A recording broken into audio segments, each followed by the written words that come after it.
Selanjutnya kita akan sapa ini pemateri kita hari ini. Assalamualaikum Bunda, Ustazah Ida Waalaikumsalam Nurlaila. warahmatullahi wabarakatuh. Ketemu lagi pada hari ini Bunda. Ye, Nggih, alhamdulillah. nggih. Nggih, Maaf hari sedang ini set alat ini ya. nggih, nggih, nggih, nggih. Nggih. Eh, Sebelumnya ayah Bunda yang dirahmati Allah Subhanahu wa taala, eh, masih menunggu ayah Bunda yang lainnya. Jadi, sekali lagi kami ucapkan terima kasih bagi ayah Bunda yang sudah bergabung pada hari ini.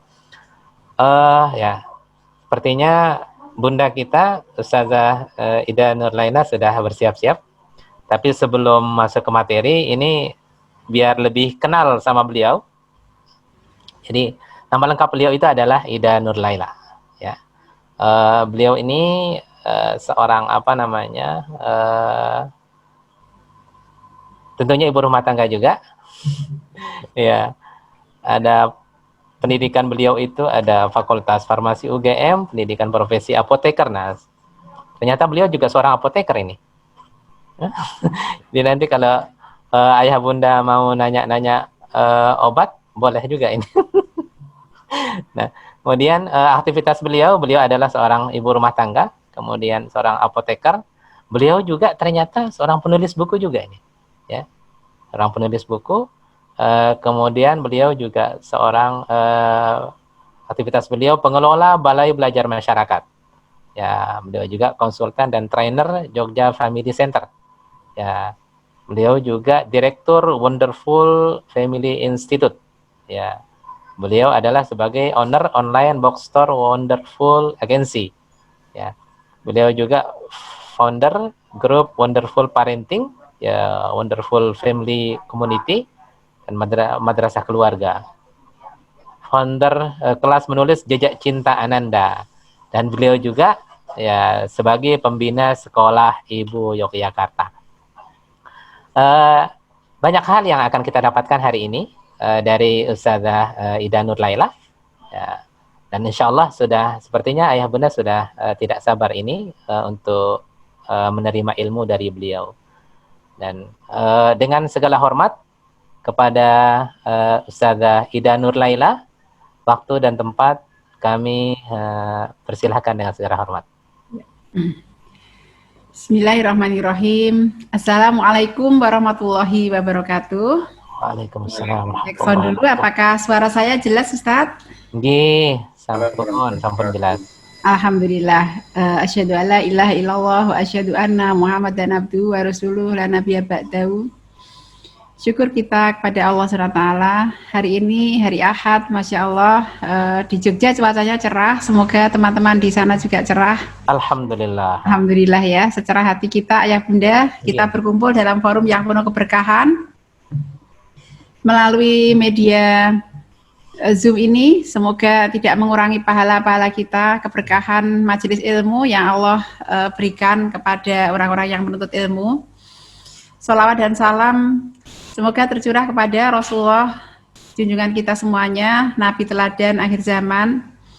Semoga kita tercatat sebagai pengikut beliau yang setia dan nanti kelak diizinkan untuk bertetangga dengan beliau di surganya. Allahumma amin.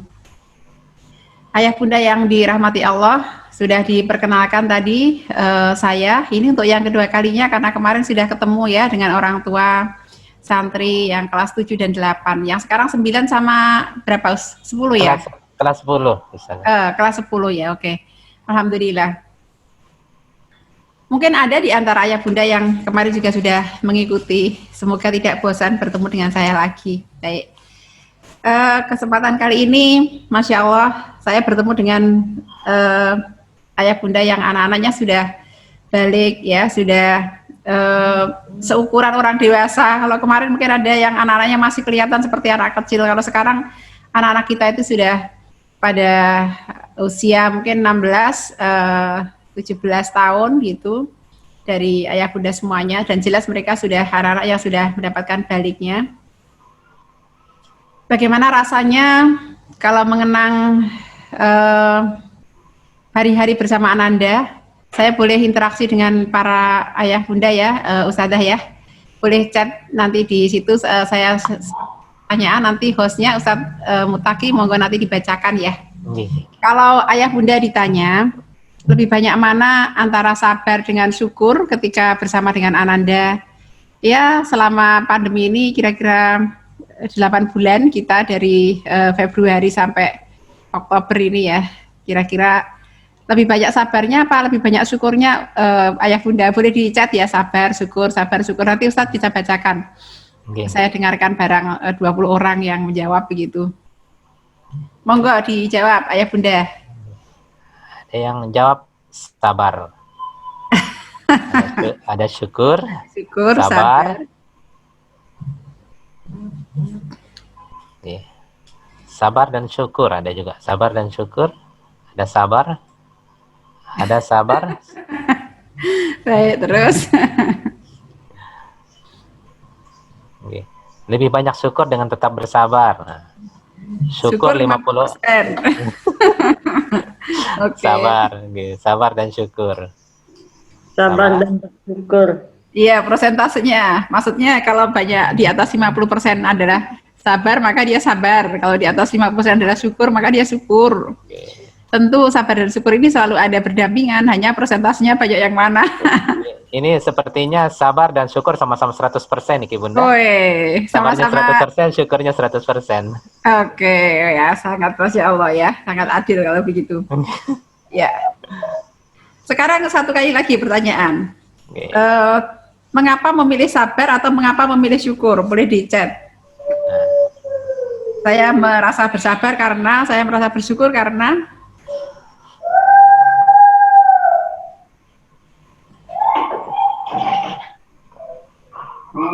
Chat aja, monggo silakan.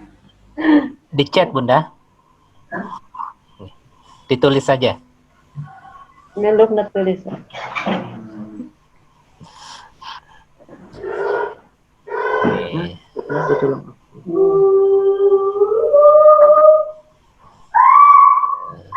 Bersabar ternyata tidak gampang mendampingi anak usia remaja. Masya Allah. Jujur sekali ya, saya juga sama. Terus? Sabar karena makin banyak belajar jadi orang tua. Alhamdulillah. Masya Allah.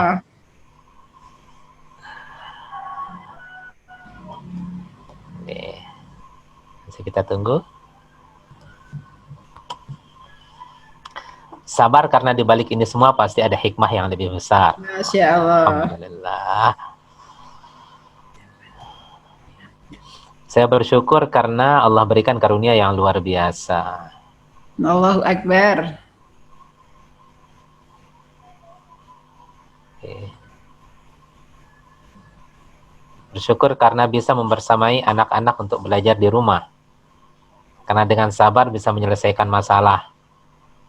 Bersabar karena ternyata banyak perbedaan yang masih harus disamakan persepsi antara ibu dan Ananda. Ya, sudah cukup Ustadz. Masya Allah ya. Iya, ayah bunda, ada yang orek-orek di layar juga nih ya, sabar. Oke, baik, jadi disuruh ngechat orek-orek di layar, di sabar. Ya, Masya Allah, tidak ada yang salah dengan sikap sabar atau syukur, karena kedua-duanya dikatakan baik oleh Allah SWT ya, di dalam hadis Rasulullah ya, di dalam hadis riwayat Muslim, ayah bunda mungkin sudah hafal, ajaban li amril mu'min, inna amrohu kuluhu khairon. Walaysa dzalika ahadin ila lil mu'min. In asabathu tara'a syakara fakana khairal lahu wa in asabathu dharra'u sabara fakana khairal lahu. Sungguh ajaib, menakjubkan keadaan seorang mukmin. Seluruh urusannya itu baik, tidak didapati kecuali orang mukmin yang demikian. Karena kalau mendapatkan kesenangan, dia bersyukur, dan itu baik. Dan jika mendapatkan kesusahan, dia bersabar, dan itu baik. Hanya kalau dalam hadis ini berarti, waduh, kalau sabar kok berarti kayak kita mendapatkan kesusahan ya, bersama dengan anak ya. Iya ya bunda, mendidik anak memang tidak selamanya bersenang-senang ya, karena juga kita berpayah-payah, atau malah lebih banyak berpayah-payahnya bersama dengan anak. Tapi biasanya insya Allah ya, kalau kita bersungguh-sungguh, maka Allah akan karuniakan pada kita kebaikan-kebaikan yang banyak dengan semua usaha-usaha yang kita lakukan itu. Nah, kaitannya dengan itu, kalau kemudian kita ditanya pandemi itu musibah atau rahmat bagi ayah bunda, ya tentu kita ingin mengatakan bahwa itu adalah musibah, dan seluruh dunia mungkin mengatakan pandemi itu adalah musibah. Namun alangkah luar biasa ketika kita bisa mencari hikmah di balik pandemi itu, sehingga kita rasakan rahmat Allah yang tercurah berlimpah-limpah di keluarga kita justru karena pandemi itu.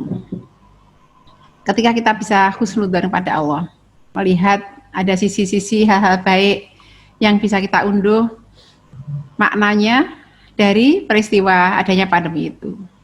Pada awal-awal pandemi, ada sebuah artikel yang saya baca tentang bisa jadi situasi ini adalah doa dari banyak orang ketika mereka mengatakan ingin punya lebih banyak waktu bersama anak, dan ternyata Allah berikan waktu yang Masya Allah ya, berlimpah-limpah bersama dengan anak kita, 24 jam sehari. Bayangkan di masa pandemi lockdown itu sampai di rumah stay at home-nya Masya Allah sampai seperti itu ya, ketika ayah bunda tidak juga keluar rumah, anak-anak juga demikian.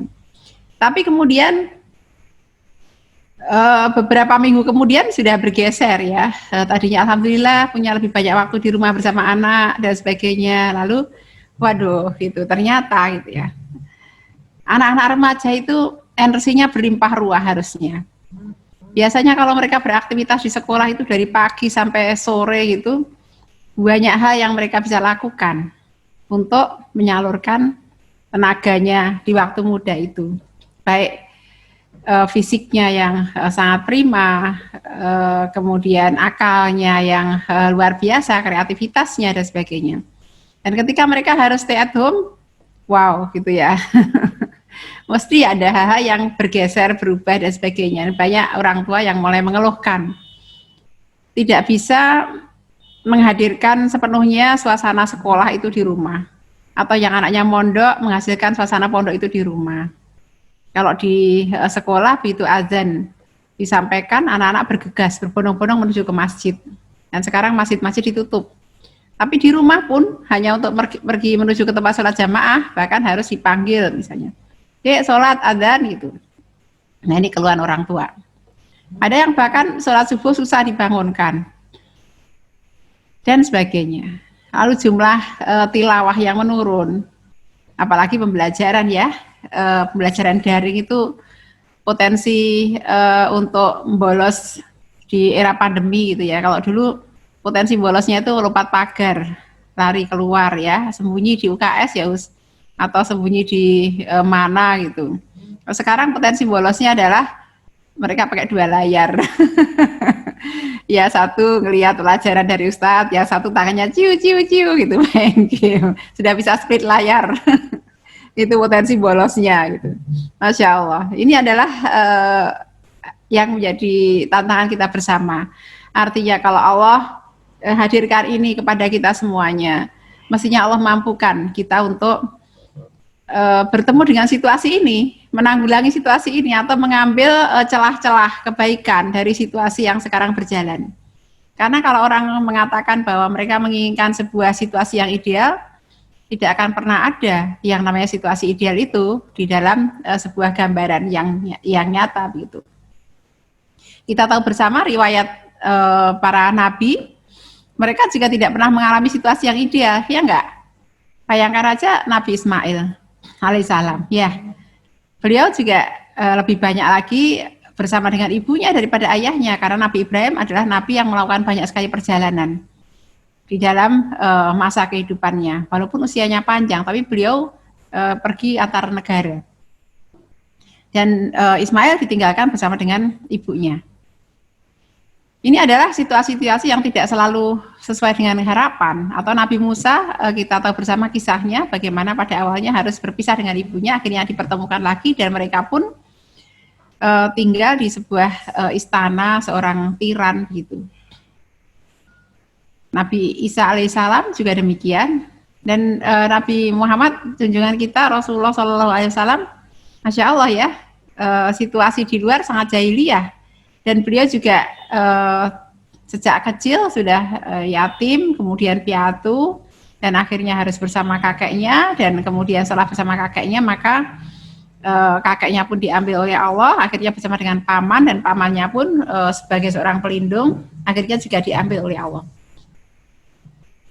Kalau kita berpikir tentang seharusnya idealnya adalah seperti kehidupan normal biasanya, seperti ini seperti itu, maka ya kita akan mungkin menganggap bahwa ini adalah musibah yang sangat berat.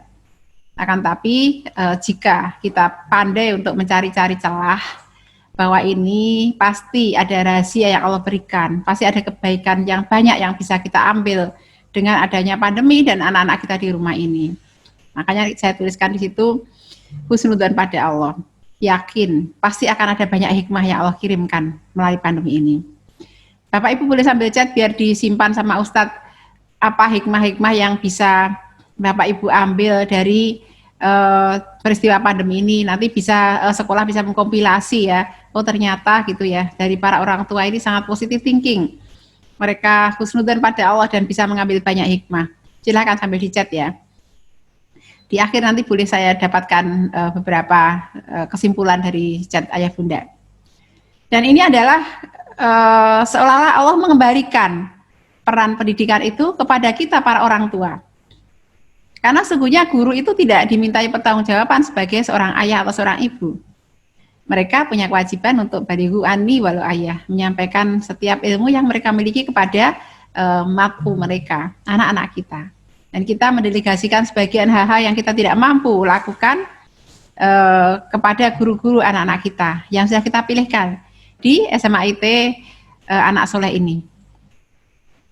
Dan ternyata Allah kembalikan lagi sekarang, ini loh coba gitu ya. Mari didik kembali anak-anakmu, ambil peran kamu sebagai orang tua gitu. Wow, gitu ya. Banyak orang tua yang angkat tangan.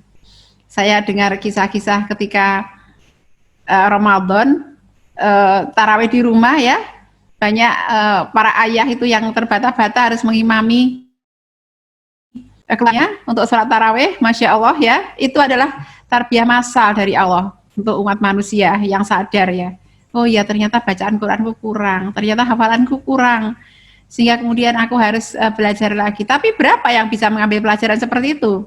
Ada yang memilih sudahlah sholat sendiri-sendiri saja tarawihnya gitu kan. Sudahlah sholat 5 waktunya, tidak usah jamaah, ayah tidak bisa ngimami. Ini adalah orang-orang yang tidak bisa mengambil pelajaran bahwa seorang ayah, seorang ibu mestinya adalah pembimbing ruhiyah bagi anak-anaknya. Maka inilah kesempatan ya kita, kalau toh memang ada yang belum tersadarkan untuk ke sana, ya bunda, saatnya belajar, perbaiki bacaan Quran, tambah hafalan bersama dengan anak-anak. Jadi bukan hanya anaknya yang dari pondok yang disuruh ngimami, ayahnya juga mari tambahkan lagi. Ini adalah contoh. Mengambil peran untuk kesempatan orang tua memperbaiki diri. Justru di sana. Karena jadi orang tua itu, kita tahu bersama, tidak ada jedanya. Itu adalah kontrak seumur hidup, ya enggak? Begitu kemudian kita menikah, maka kita bersiap untuk memiliki anak-anak, dan begitu Allah berikan anak pada kita, sesungguhnya kita sudah mengikat perjanjian pada Allah untuk menunaikan amanah mendidik anak itu, dan itu tidak ada jedanya, 24 jam sehari anak melihat pada kita. Kalau kemudian kemarin ada waktu jeda istirahat ya, bunda-bunda yang anaknya masih kecil-kecil itu kalau anaknya berangkat sekolah semuanya, aduh merdeka, gitu kan, selonjor sebentar sebelum bersih-bersih rumah. Jadi tadi pagi hebohnya kayak apa, menyiapkan anak berangkat sekolah, anaknya sudah pergi semua, itu ibundanya kipas-kipas dulu, buka-buka scroll Facebook lah, gitu ya, agak merasa merdeka. Sekarang tidak, anak-anak tidak berangkat ke rumah, tidak berangkat sekolah, mereka ada di rumah. Dan tidak ingin, kalau masih kecil-kecil tidak ingin ayah bundanya berpaling dari mereka. Nah, sekarang yang udah gede-gede justru baliknya, dicolek-colek juga susah gitu ya, kadang mengurung diri di kamar, ada yang bukan di kamar tapi dengan gadgetnya dan sebagainya. Nah ini adalah sebuah tantangan bagi kita untuk membangun hubungan yang istimewa dengan anak kita, anak bersama dengan kita. Tapi apakah bukan hanya secara fisik, tapi juga pemikiran bersama dengan kita, jiwa mereka bersama dengan kita. secara hati bersama dengan kita. Nah, ini adalah tantangan bagi orang tua untuk kemudian mengambil kesempatan yang Allah hadiahkan kepada kita berupa masa pandemi, daring ini, ambil kesempatannya untuk kemudian membekalkan nilai kebaikan pada anak kita. Ini dari Bunda Bira ya, lebih banyak waktu untuk Ananda. Iya, alhamdulillah. Ya, bahkan kebanyakan ya Bu ya. Oke. Nah, kita lanjut ke slide selanjutnya sambil aja Bunda boleh terus mengecat ya, apa namanya.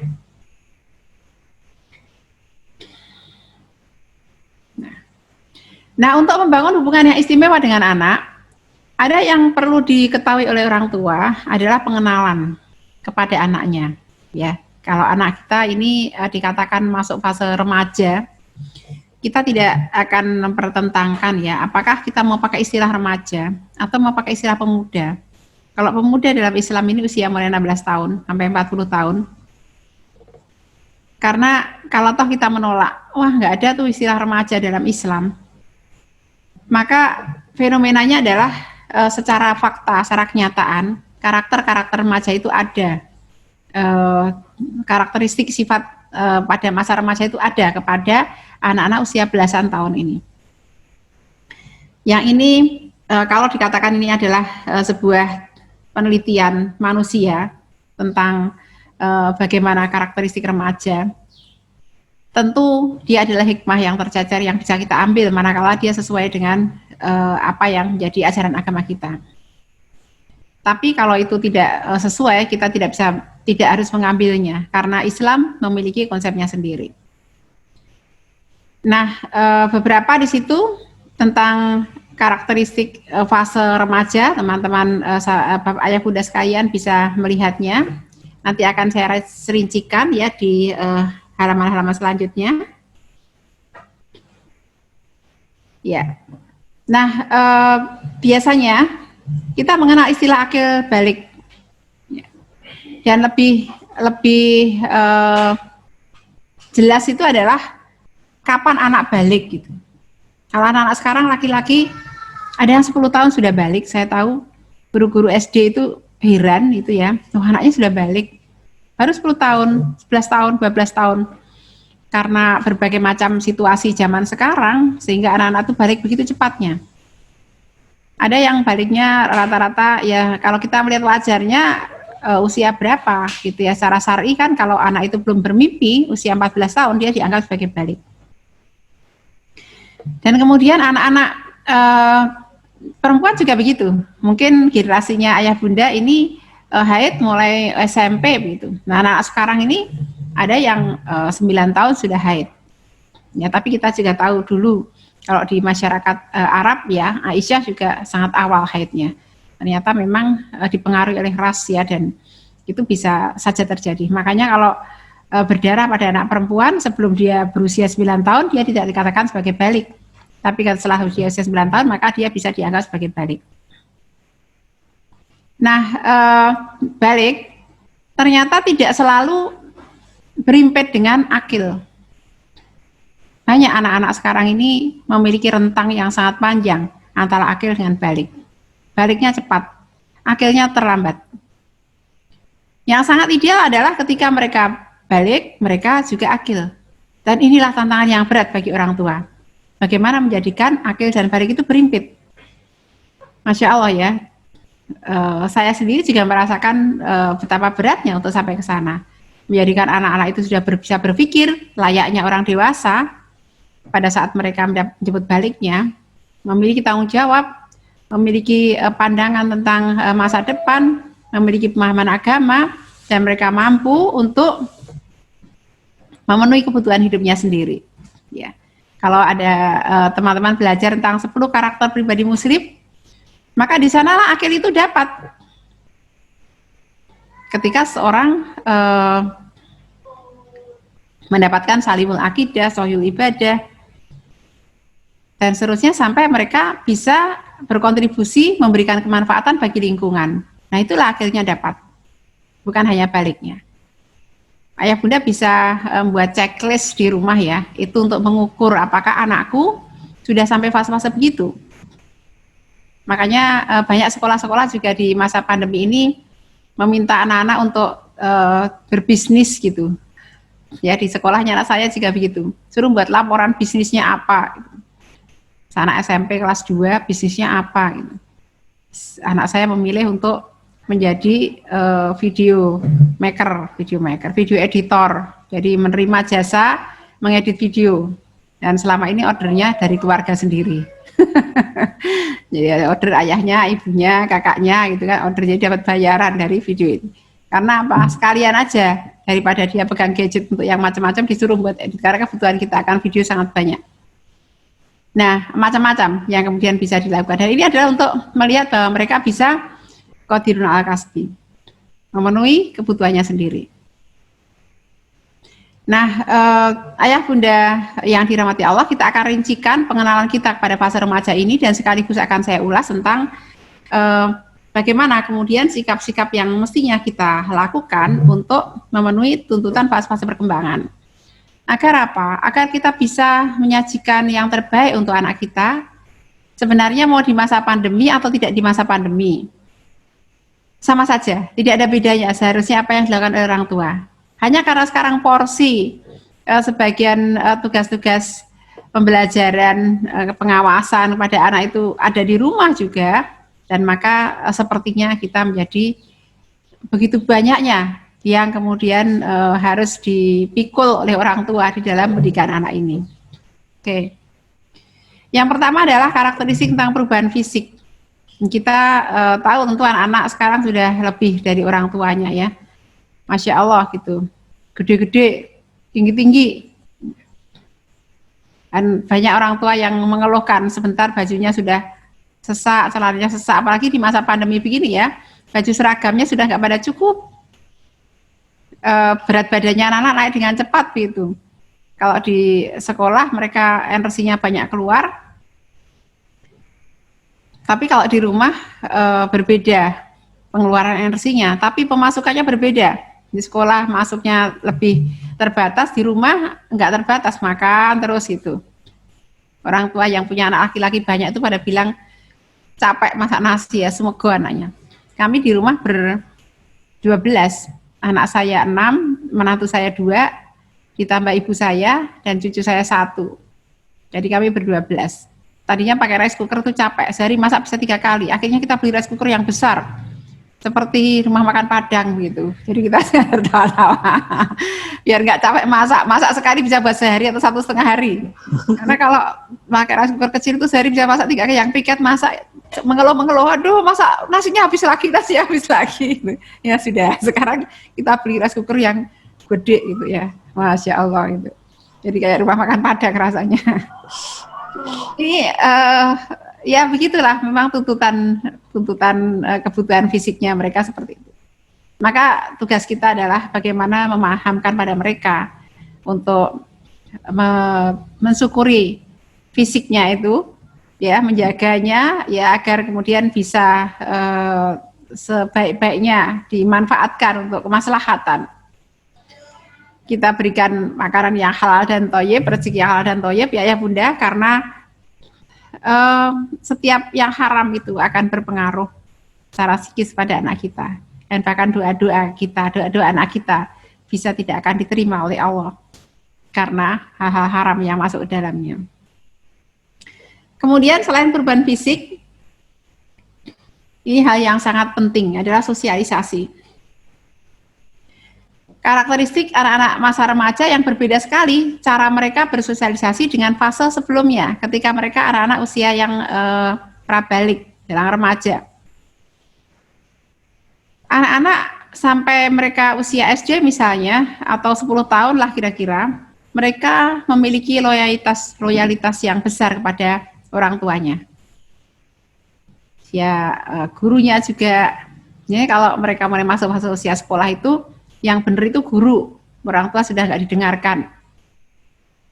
Kata bu guru begitu. Dan itu baik.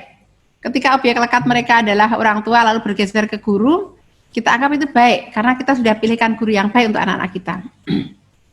Akan tapi nanti ketika mereka masuk usia remaja, kita akan melihat bahwa kesetiaan mereka itu loyalitas mereka itu bergeser kepada teman-teman sebaya.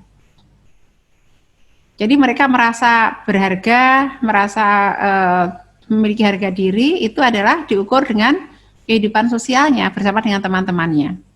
Makanya ayah bunda kalau kita melihat anak-anak itu cenderung untuk ikut-ikutan. Kenapa? Karena mereka butuh pengakuan.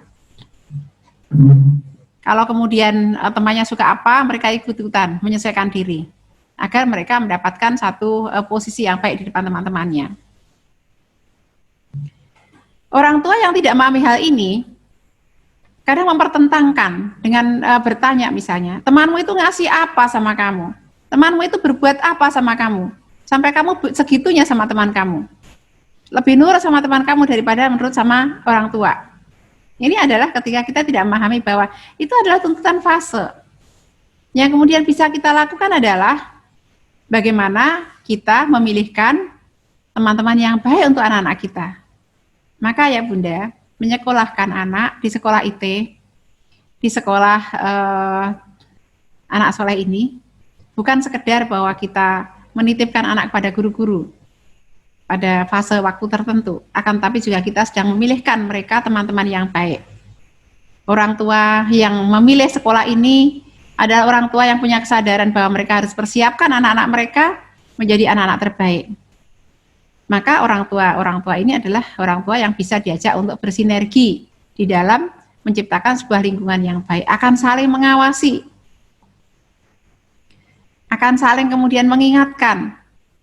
Karena kan usia-usia segini ini suka namanya ubiang-ubiung kalau orang Jawa bilang. Kalau nggak lagi masa pandemi itu main ke rumahnya siapa, pergi bareng siapa, kan gitu, nginap di rumahnya siapa. Itu anak-anak remaja seperti itu. Karena karakteristiknya adalah fasenya adalah fase mereka senang dalam kelompok. Kalau anak perempuan, mereka lebih suka pada pertemanan yang terbatas, kelompok yang lebih kecil. Kalau laki-laki mungkin lebih luas jejaring sosialnya untuk berteman. Ada satu resep untuk kemudian kita bisa memantau pertemanan anak kita adalah kita berteman dengan teman-teman anak kita berteman dengan orang tua dari teman-teman anak kita. Saya pun sekarang masih suka bertanya pada anak-anak. Yang saya heran adalah ketika mereka tidak tahu apa yang saya tanyakan.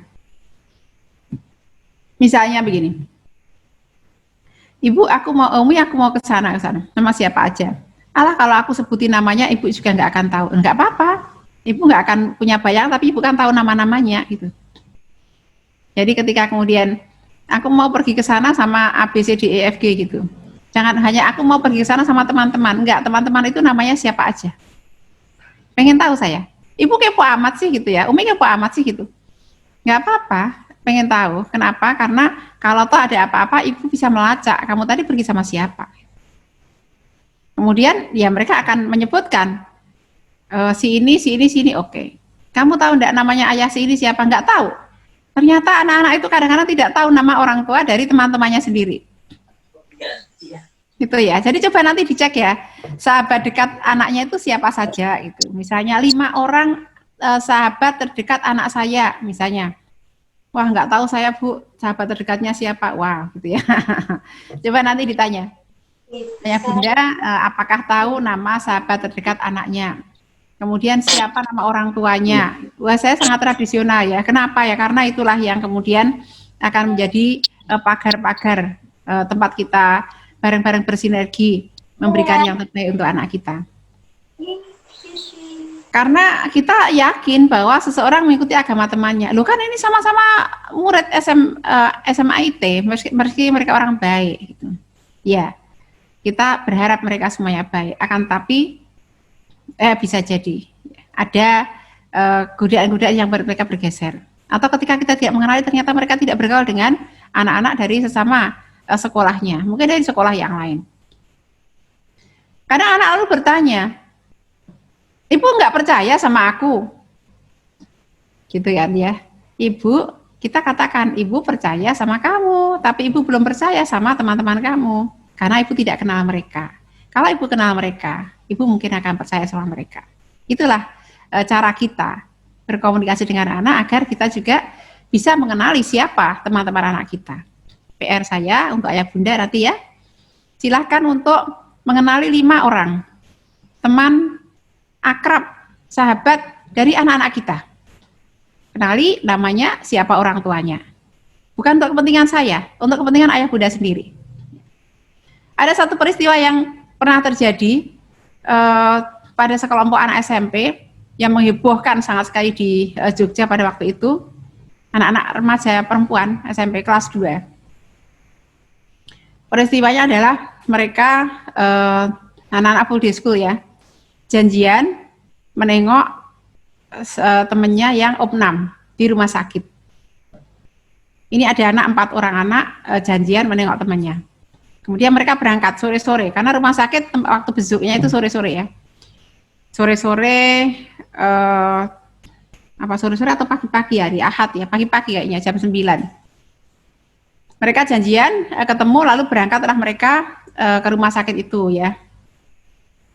Ya anak-anak segitu ada yang naik motor, ada yang diantar orang tuanya atau naik taksi gitu macam-macam. Mereka janjian ketemulah mereka di rumah sakit. Ternyata sampai maghrib mereka tidak pulang. 4-4-nya. Jadi mulai duhur itu udah ada orang tua yang ribut. Ngomong di grup orang tua murid. Siapa tadi ya yang pergi dengan anak saya? Menengok, katanya mau menengok mbak ini yang opnam gitu. Lalu ada orang tua nyaut. Oh namanya ini. Kemudian ada yang namanya mirip nama anak saya. Jadi saya termasuk yang ditelepon oleh orang tua murid yang kehilangan anaknya. Bu Ida, tadi si anak saya pergi nggak sama lu? Enggak, anak saya ada di rumah, saya bilang gitu. Karena ternyata anak saya adalah kakak kelas mereka, jadi tidak satu angkatan, tidak ikut menengok.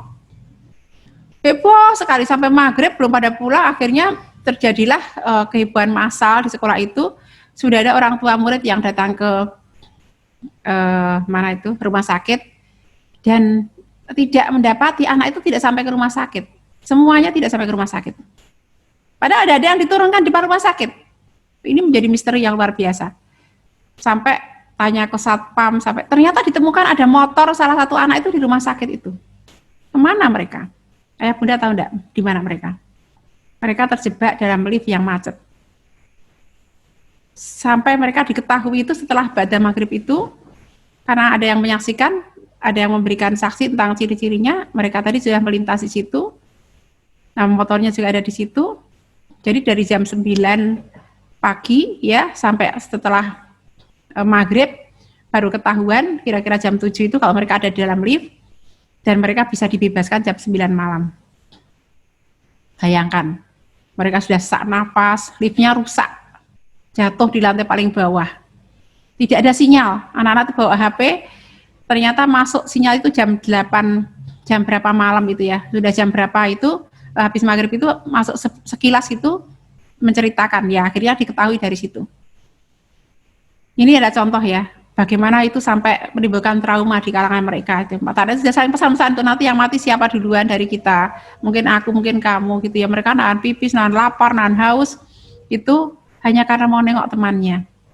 Dan itu untuk menemukan itu panjang sekali. Orang tuanya tahu tujuannya, sebagian tahu temannya siapa, dan ternyata cukup lama untuk akhirnya ketemu bahwa mereka ada di dalam lift itu.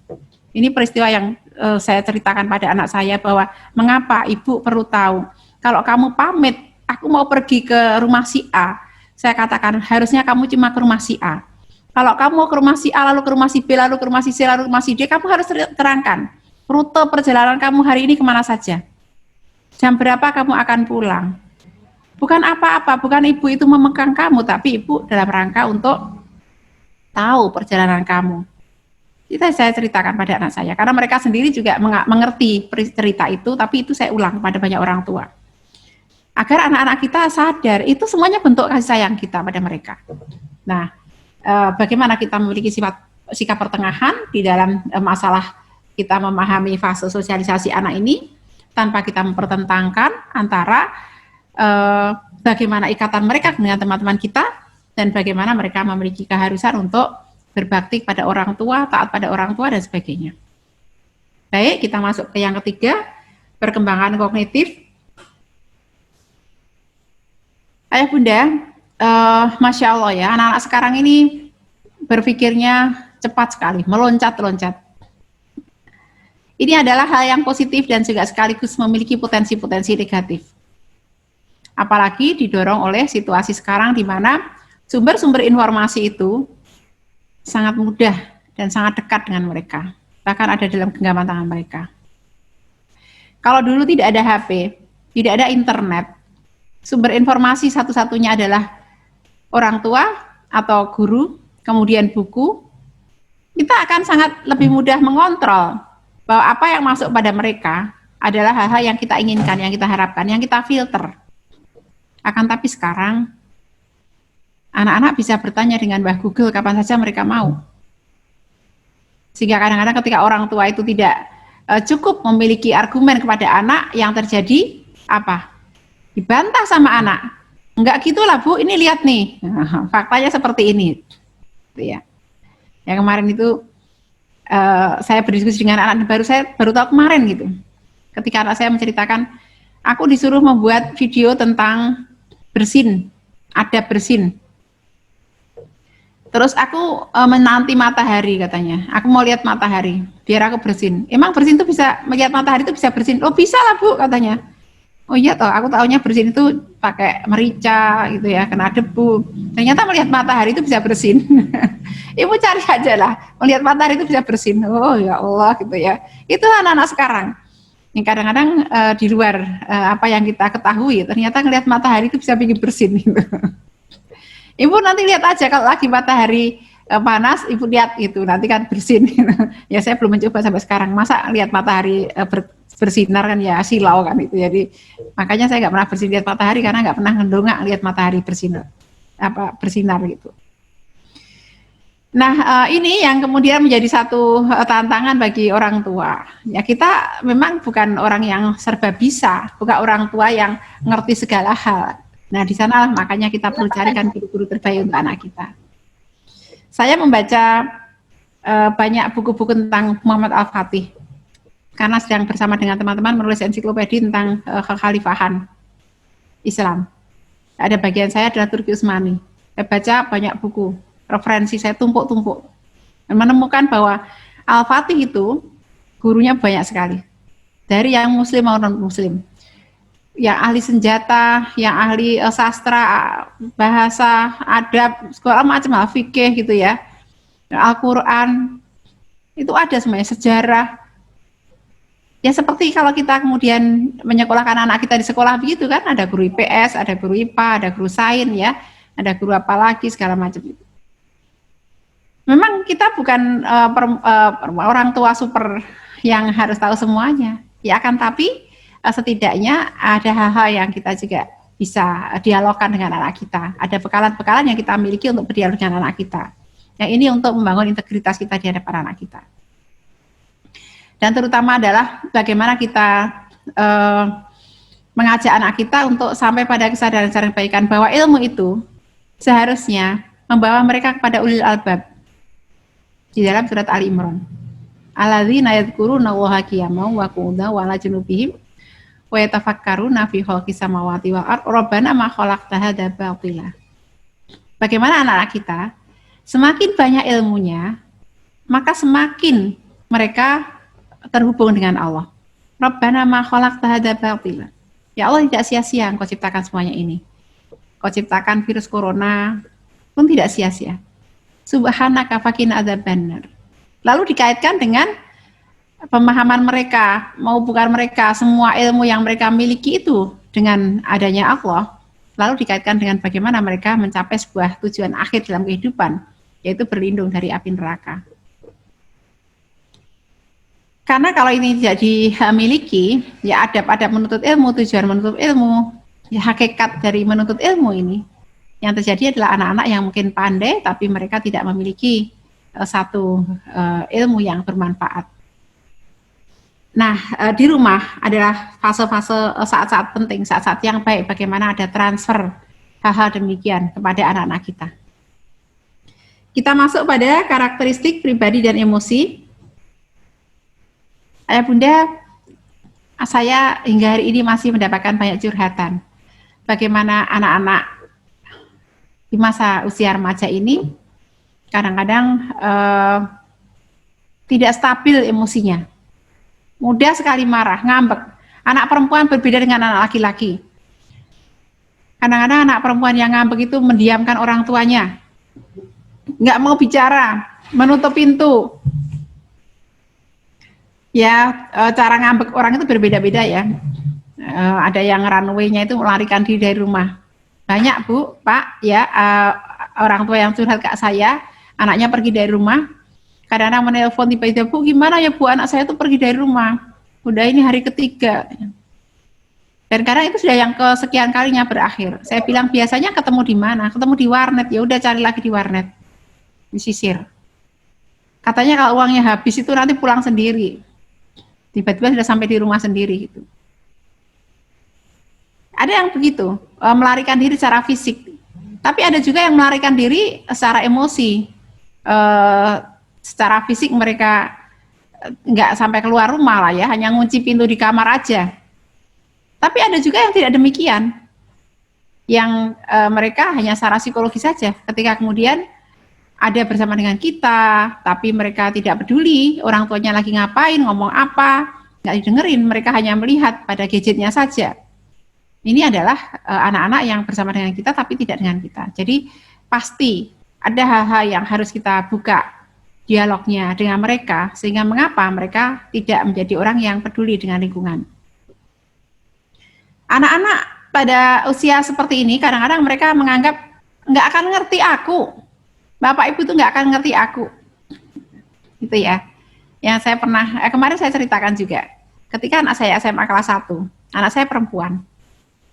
Saya menggagas untuk mengenal teman-teman anak saya. Jadi saya bilang, ajak teman-temanmu, teman-teman dekat kamu, untuk menginap di rumah. Ibu akan mengadakan acara namanya bla bla bla. Lalu saya juga mengajak teman-teman, anak-anak teman-teman saya yang lain untuk berkumpul yang mereka usianya SMP kelas 3, SMA kelas 1 atau SMA kelas 2. Terkumpullah 40 gadis itu di rumah saya.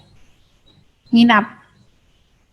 Malam tahun baru menginap. Saya undang seorang sahabat saya, dokter spesialis jiwa, untuk berbicara tema stres pada anak remaja, mengelola stres dan sebagainya. Di malam hari saya ajak mereka curhat-curhatan.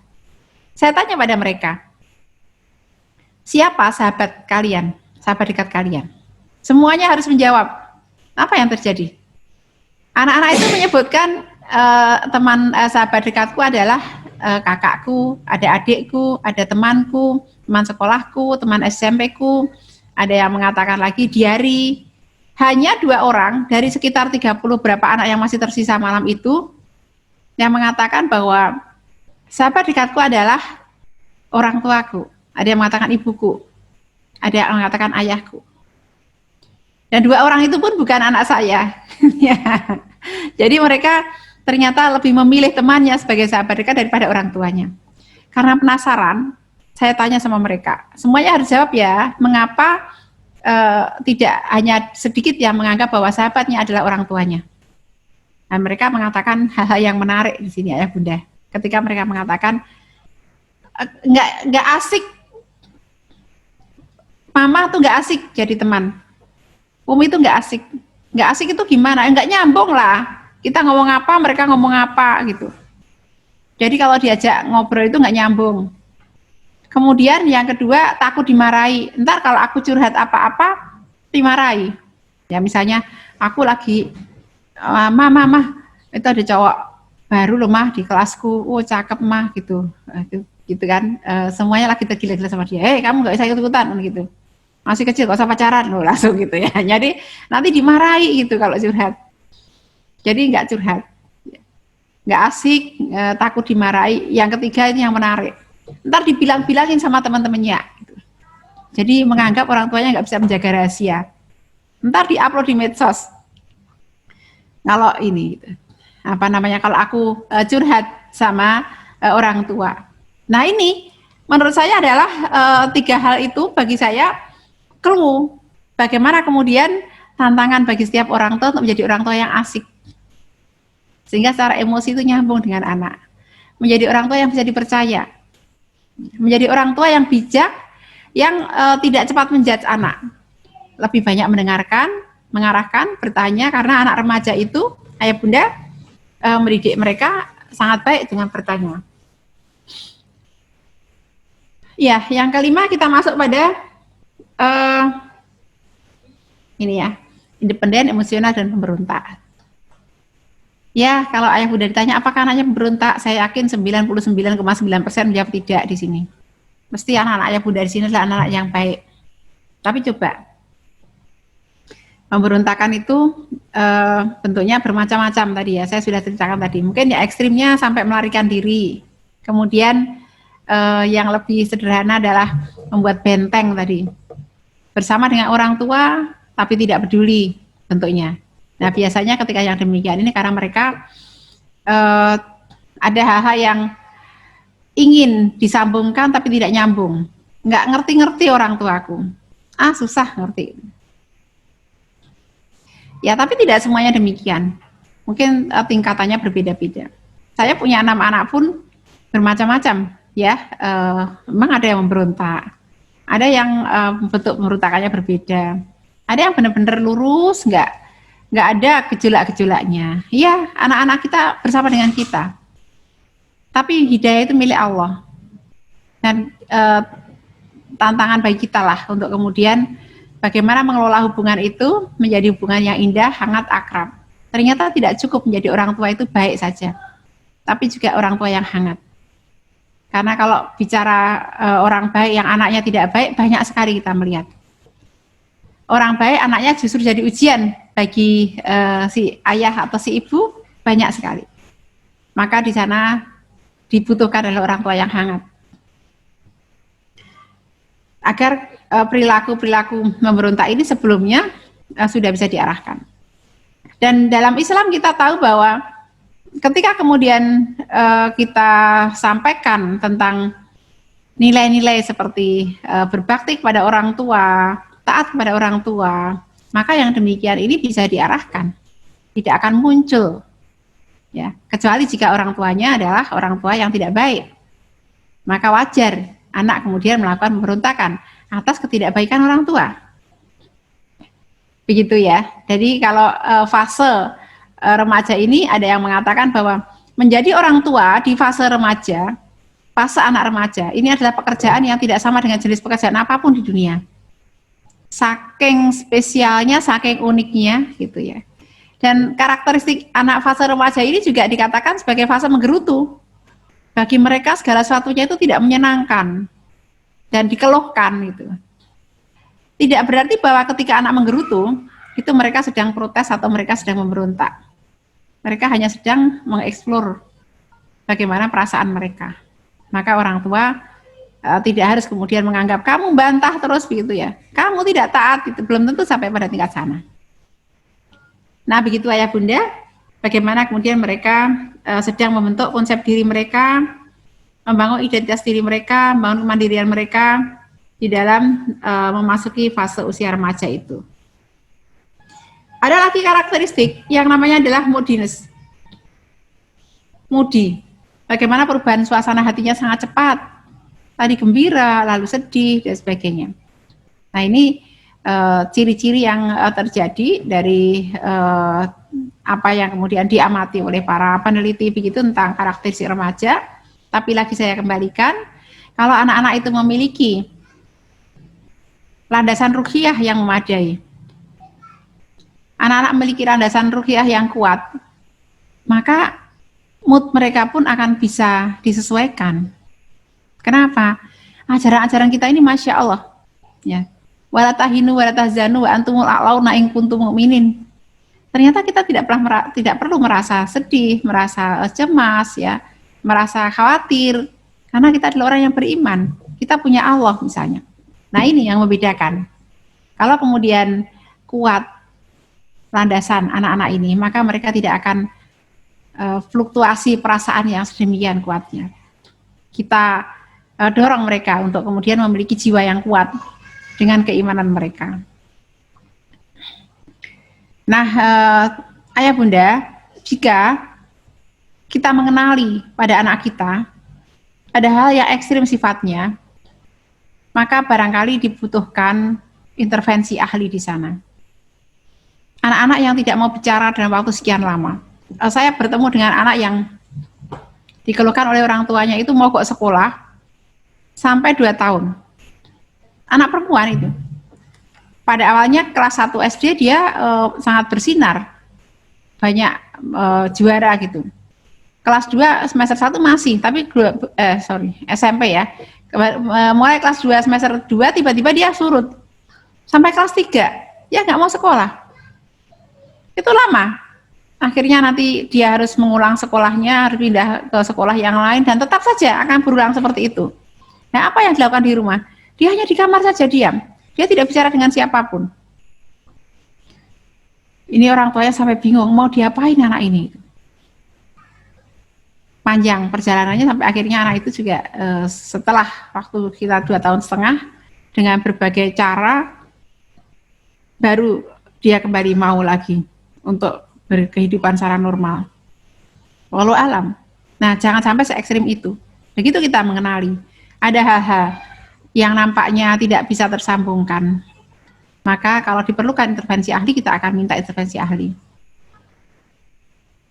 Dan ada satu ungkapan bahwa orang tua adalah psikolog terbaik untuk anak.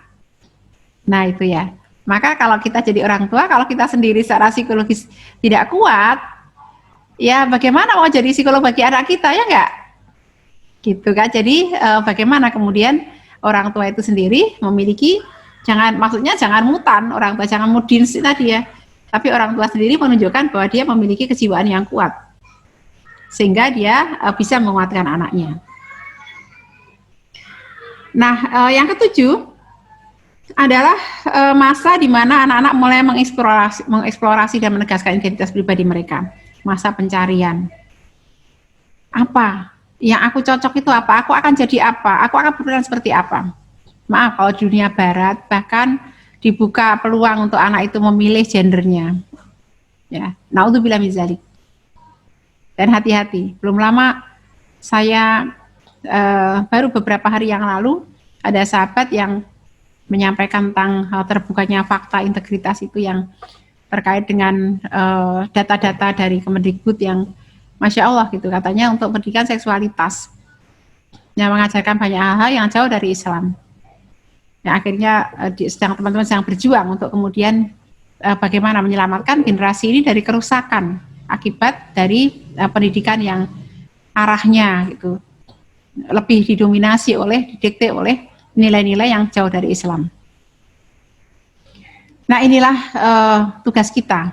Bagaimana anak-anak menemukan identitas diri mereka. Bagaimana kemudian anak-anak mengerti misi kehidupan mereka. Mereka lahir itu untuk apa? Apa tugas misi seorang manusia di dunia? Sehingga mereka terhubung. Kalau toh mereka ingin menjadi seorang komikus, ingin menjadi seorang YouTuber ya zaman sekarang kan gitu ya. Selebgram gitu. Profesi-profesi yang kita heran itu kok yo ada gitu ya. Pengen jadi YouTuber, pengen jadi selebgram gitu ya, pengen jadi komikus gitu, pengen jadi pembuat video game dan sebagainya. Mereka harus ingat misi kamu itu apa, beribadah pada Allah. Jadi apapun kamu hubungkan dengan bahwa kamu membawa 2 misi. Satu adalah hamba Allah, yang kedua adalah khalifah Allah di muka bumi. Gitu. Sehingga mereka bisa mencari bahwa identitas diri mereka tidak bisa lepas dari sebuah misi yang mulia yang akan bawa mereka pada kebaikan hidup dunia akhirat. Dan ini tentu bukan dialog-dialog yang hanya sesaat dengan kita mengatakan kamu itu harus tahu bahwa kamu harus menjadi hamba Allah, bukan. Tetapi sebuah kristalisasi dari interaksi orang tua dengan anak dan dialog-dialog yang dalam tentang pemaknaan sehingga akhirnya anak sampai pada satu pemahaman yang demikian. Bantu anak kita menemukan itu. Pada saat pandemi sekarang ini di mana waktu kebersamaan kita dengan anak, maka jangan hanya didominasi oleh rutinitas. Mari kemudian kita gunakan itu dengan pembicaraan-pembicaraan yang bermutu. Pembicaraan-pembicaraan yang bisa membuat mereka menyadari tugas dan tanggung jawabnya. Kita akan lanjutkan yang ke-8 tentang hubungan sebaya Tadi sudah saya singgung tentang masalah ini sebenarnya di beberapa hal di depan. Ya, anak-anak ini walaupun mereka masih memandang penting hubungan dengan keluarga, akan tapi apa-apa yang ada pada teman-teman mereka, ini adalah hal-hal yang sangat penting bagi mereka. Jadi mereka lebih mengutamakan kebutuhan kebersamaan dengan teman tadi. Jadi perilaku ikut-ikutan itu sangat mungkin terjadi. Disinilah kita mengajak mereka bercerita tentang kisah tentang penjual api dan penjual minyak wangi. Nah, kita ajak mereka menilai. Kalau menurut kamu, teman kamu yang itu tuh cenderung menjual api atau penjual minyak wangi? Ya kan? Ya nggak gitu-gitu ekstrim amat sih Mia, tapi kalau kamu menurut kamu pengaruh apa yang lebih kamu dapatkan? Pengaruh positif atau negatif? Aku justru pengen bergaul dengan semua kalangan Mi gitu. Oh ya boleh bergaul dengan semua kalangan, tapi ada hal yang harus kamu pakai prinsipnya. Ketika kemudian kamu bergaul dengan temanmu yang baik, agar kamu mendapatkan menularkan dari teman-temanmu itu meniru kebaikannya. Ketika kamu bergaul dengan teman kamu yang belum baik, maka tugas kamu untuk membuat mereka menjadi baik. Jadi anak-anak sadar, our mission-nya itu apa? Kalau kamu mau pinter, bergaulah dengan teman-temanmu yang pinter, kan gitu. Kalau kamu mau sulih, bergaulah dengan teman-teman kamu yang sulih. Tapi kalau kamu bergaul dengan teman kamu yang belum sulih, itu adalah tugas kamu sebagai seorang dai, di mana kamu punya tanggung jawab dakwah pada mereka. Gitu ya, yang kita sampaikan pada anak-anak. Suatu ketika saya pernah punya pengalaman di mana anak perempuan saya paling besar itu memiliki teman itu yang dia maaf ya, orientasi gendernya itu berbeda. Jadi anak saya sedang sakit, lalu datanglah temannya menengok. Temannya itu pakai celana panjang. Ini anak sekolah negeri ya, rambutnya pendek cepak gitu. Saya kaget, itu tadi temanmu laki-laki atau perempuan? Kok naik masuk ke kamar kamu? Perempuan nih katanya. Kan 2 orang yang naik ke atas. Yang satu pakai celana pendek, satu pakai rok. Yang satu celana panjang, satu pakai rok. Yang celana panjang ini badannya gemuk, rambutnya cepak gitu. Itu perempuan nih gitu. Dia tuh tadi datang sama pacarnya kok, loh. Gimana tuh katamu perempuan kok datang sama pacarnya? Iya kan dia tuh lesbi, jadi dia datang sama pacarnya perempuan. Saya bilang ya Allah gitu. Kenapa kamu berteman dengan orang yang demikian? Memang kenapa itu temanku SMA dulu, sekarang dia masih berteman dengan aku, datang. Kamu ingatkan nggak dia? Ya aku ingatkan lah, orang tuanya juga sudah putus asa, mengingatkan dia katanya. Tapi dia memang seperti itu, dia nggak mau diingatkan. Masya Allah ya. Jadi terus kenapa kamu masih berteman? Lah kasihan tau dia kalau nggak punya teman, ya dia temenan ya biar aja, aku udah mengingatkan dia kok katanya. Ini contoh ya Bunda, bagaimana kemudian itu sangat dekat pada kehidupan kita ini. Ya temannya datang menengok saya, makanya saya bilang itu laki-laki atau perempuan? Ternyata perempuan. Ya kata teman, kamu nggak takut kok sama dia? Enggak lah, dia kan sudah tahu dengan siapa dia akan suka gitu. Kalau dia kan tahu aku kayak apa, dia nggak akan suka dengan aku gitu. Tapi Umi ngeri loh sebenarnya kamu temenan sama anak seperti itu gitu. Walau alam, karena bagaimana kabarnya. Tapi itu kejadian. Dekat sekali gitu ya. Dan saya tidak mungkin kan tiba-tiba memanggil dia, sini dia tak nasihati, kan nggak mungkin. Karena pasti ada, kita butuh waktu dan tempat gitu. Dan saya lewat anak saya untuk coba kamu masuki pelan-pelan, dikit-dikit sebisa kamu gitu. Kalau kamu tetap berteman dengan dia, kamu punya misi untuk menyadarkan dia. Ya, itu ya salah satunya ya, bagaimana kemudian anak kita sadar hubungan dengan sebaya itu dalam konteks apa.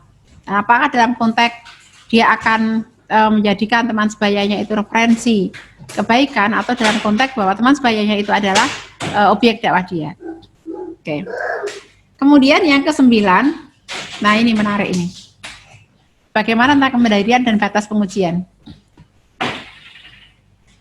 Ayah Bunda, saya punya pengalaman yang menarik kemarin juga saya ceritakan di kalangan orang tua murid SMP ya. Pak Ayah Bunda pernah mendengar istilah bahwa aturan dibuat untuk dilanggar? Ya, anak-anak kadang-kadang mencari celah ketika ada aturan itu, mana yang aku bisa lakukan pelanggaran itu.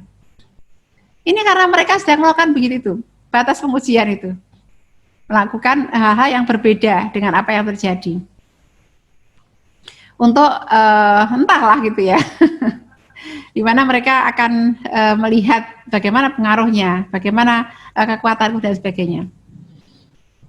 Yang saya ceritakan adalah kisah anak-anak SMP yang baru awal-awal masuk pondok. Di dalam masa karantina 40 hari tidak boleh ditengok oleh orang tuanya, tidak boleh ditelepon, tidak boleh menelpon. Maka ada sekelompok anak itu yang pengen melarikan diri dari pondok. Akan tapi mereka tidak tahu bagaimana caranya. Dan mereka bersekongkol. Mereka mencari buku, melihat buku aturan, panduan aturan, dan sanksi dan aturan tatib itu. Nah, mereka mencari pelanggaran-pelanggaran yang sekiranya bisa membuat mereka dikeluarkan dari pondok. Jadi mereka rapat ini. Kayaknya ini loh, kalau kita mencuri itu nanti kita akan dapat poin sekian. Kalau nanti kita malak dapat poin sekian. Kayak gitu kan. Jadi mereka mengumpulkan, nanti kalau poinnya sudah sekian berarti kita akan dikeluarkan, kita akan bisa pulang gitu. Tapi ternyata sampai akhir masa karantina mereka tidak melakukan itu.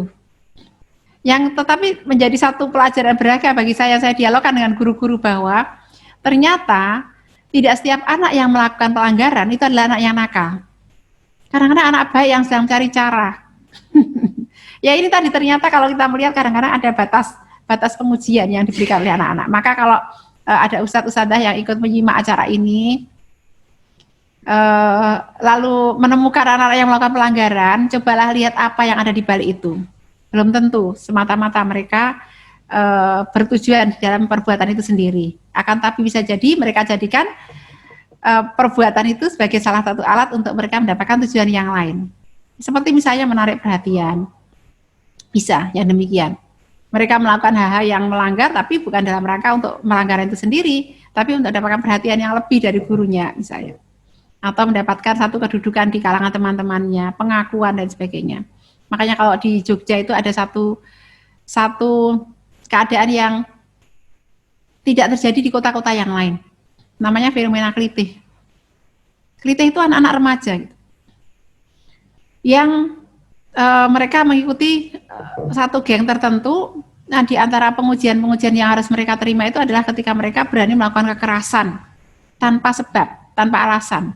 Pada saat marak itu sangat mencekam ya di Jogja, karena kita bisa saja berjalan tiba-tiba disabet pedang, dilukai, dibunuh dan sebagainya, tanpa tujuan, tanpa oleh orang yang tidak kita kenal, dan mereka tidak punya tujuan apapun kecuali bahwa itu adalah bagian dari syarat-syarat untuk mereka menaik-naik jenjang gitu, atau diterima di sebuah komunitas geng.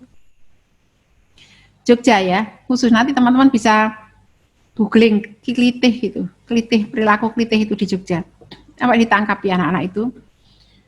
Ya itulah bagaimana kemudian ketika jauh dari tuntunan-tuntunan dan mereka jauh dari keluarga, pengaruh lingkungan sangat kuat menarik mereka dan bisa menjadikan mereka tersesat. Oke, kemudian yang ke-10 ada sikap egois. Ya. Ayah bunda ini ujiannya sederhana saja. Ketika kemudian ayah bunda di rumah sedang repot gitu kan ya, ada yang nyapu, ada yang bersih-bersih, ada yang masak gitu. Nah, karena ada anak-anak kita ngelihat kita. Kalau kita dulu ngelihat orang tua kita mulai nyapu, kita nggak enak tuh duduk. Kita akan mencari sapu juga atau meminta sapu orang tua kita. Lihat orang tua cuci piring, kita akan meminta atau terlibat dalam cuci piring itu. Tapi anak-anak sekarang duduk gitu ya, main laptop atau gadgetnya, orang tuanya mau jungkir balik itu kayak nggak ngelihat aja. Mohon maaf Bunda. Gimana Ustaz? Habis waktunya. Kita 5 menit lagi Bunda. Oke, Masya Allah. Nggak kerasa nih. Lagi asyik ini, lagi asyik nih. Sila. Oke, saya percepat. Gini. Nah ini adalah hal yang kalau dikatakan sebagai kewajaran fase ya seperti itulah, bahwa mereka mulai menunjukkan kurangnya empati, egois dan sebagainya. Akan tapi sekali lagi kita kembalikan, nilai-nilai Islam itu mengajarkan kepada anak-anak kita adab-adab. Bagaimana kemudian kita didik mereka dengan ibadah seperti puasa, sedekah, berzakat, dan itu menjadikan mereka memiliki satu empati. Akhlak-akhlak yang kita sampaikan kepada mereka itu akan mengikis sifat egois itu dan menjadikan mereka makhluk sosial yang motivasinya adalah bagaimana mereka bermanfaat yang sangat besar kepada sesama. karena mereka akan ingin menjadi manusia yang terbaik. Dan ini mengikis sifat egois itu. Oke, saya di slide yang terakhir aja ini, yang sebelum terakhir, maksudnya pembicaraan ini. Yang lainnya nanti bisa saya bahas sambil tanya jawab. Bagaimana mari kita menjadi orang tua yang bijak, ayah bunda. Mari kita bangun integritas kita, kepercayaan anak-anak pada kita, bahwa orang tuanya adalah orang baik, yang menginginkan kebaikan pada dia, bahwa orang tuanya adalah orang tua yang bisa dipercaya, dan bahwa orang tuanya adalah orang yang terbuka, memiliki pribadi yang hangat dengan mereka. Ini semuanya tidak cukup dengan kita katakan. Ini adalah sesuatu yang membutuhkan pembuktian. Karena anak-anak kita bersama dengan kita 24 jam sehari. Mereka mencerna, mereka merasakan, mereka mendengar, mereka melihat, dan mereka berpikir, sehingga mereka mengambil kesimpulan tentang sosok seperti apakah orang tua mereka. Maka mari menjadi orang tua yang bijak ini di dalam semua perkataan, perbuatan yang kita lakukan pada anak kita. Dan kalau toh kemudian kita terus-menerus harus melakukan kontrol pada anak kita, mari kita lakukan kontrol itu dengan elegan. Tidak terkesan bahwa kita ini curiga pada mereka, apalagi berprasangka buruk, apalagi menginterogasi. Kita bukan satpam, kita bukan polisi, kita bukan jaksa, bukan hakim, bukan pengacara, ya. Kita adalah sahabat bagi anak kita adalah pembimbing ruhiyah mereka, dan kita berusaha untuk menjadi teladan bagi anak-anak kita. Demikian apa yang saya sampaikan, semoga bermanfaat. Nanti yang lainnya kita sisipkan di dalam dialog-dialog. Mohon maaf kalau nggak sampai selesai Ustadz apa yang saya sampaikan. Kebanyakan cerita tadi. Terima kasih. Assalamualaikum warahmatullahi wabarakatuh. Saya kembalikan kepada Ustadz. Waalaikumsalam warahmatullahi wabarakatuh. Terima kasih Bunda Ustazah Ida Nur Laila atas luar biasa ini materinya. Kalau kemarin waktunya bisa sampai selesai materinya, dan hari ini lebih lebih asyik lagi ngobrolnya nih. Nah, setelah ini ayah bunda kami persilakan untuk kita memasuki sesi diskusi. Mungkin diskusi ya barang 5 menit lah insyaallah. Setelah itu baru kita foto bersama dan kita tutup acara kita. Silakan ayah bunda yang mau berdiskusi, silakan. Bisa di unmute, bisa dibuka mikrofonnya. Yang mau bertanya, mungkin kita batasi Bunda Nggih, sekitar 2 atau 3 penanya. Silakan. Dari bundanya siapa ini? Silakan.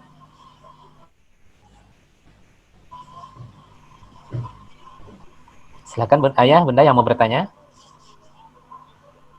Kalau enggak ditulis aja di chat Ustaz, bisa dibaca. Mungkin malu bertanya dia. Mudah-mudahan tidak sesat di jalan, Bunda. Oke, silakan yang mau bertanya atau mungkin bisa via chat, tidak apa-apa, silakan. Ada pertanyaan?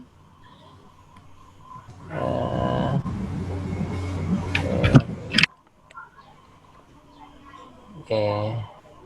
Ada belum. Silakan Bunda. Silakan. Oke. Assalamualaikum. Waalaikumsalam warahmatullahi wabarakatuh. Saya Sukartini, Ustazah, ibundanya Ebira. Alhamdulillah bisa berjumpa dengan Ibu Ida Nur Laila ya.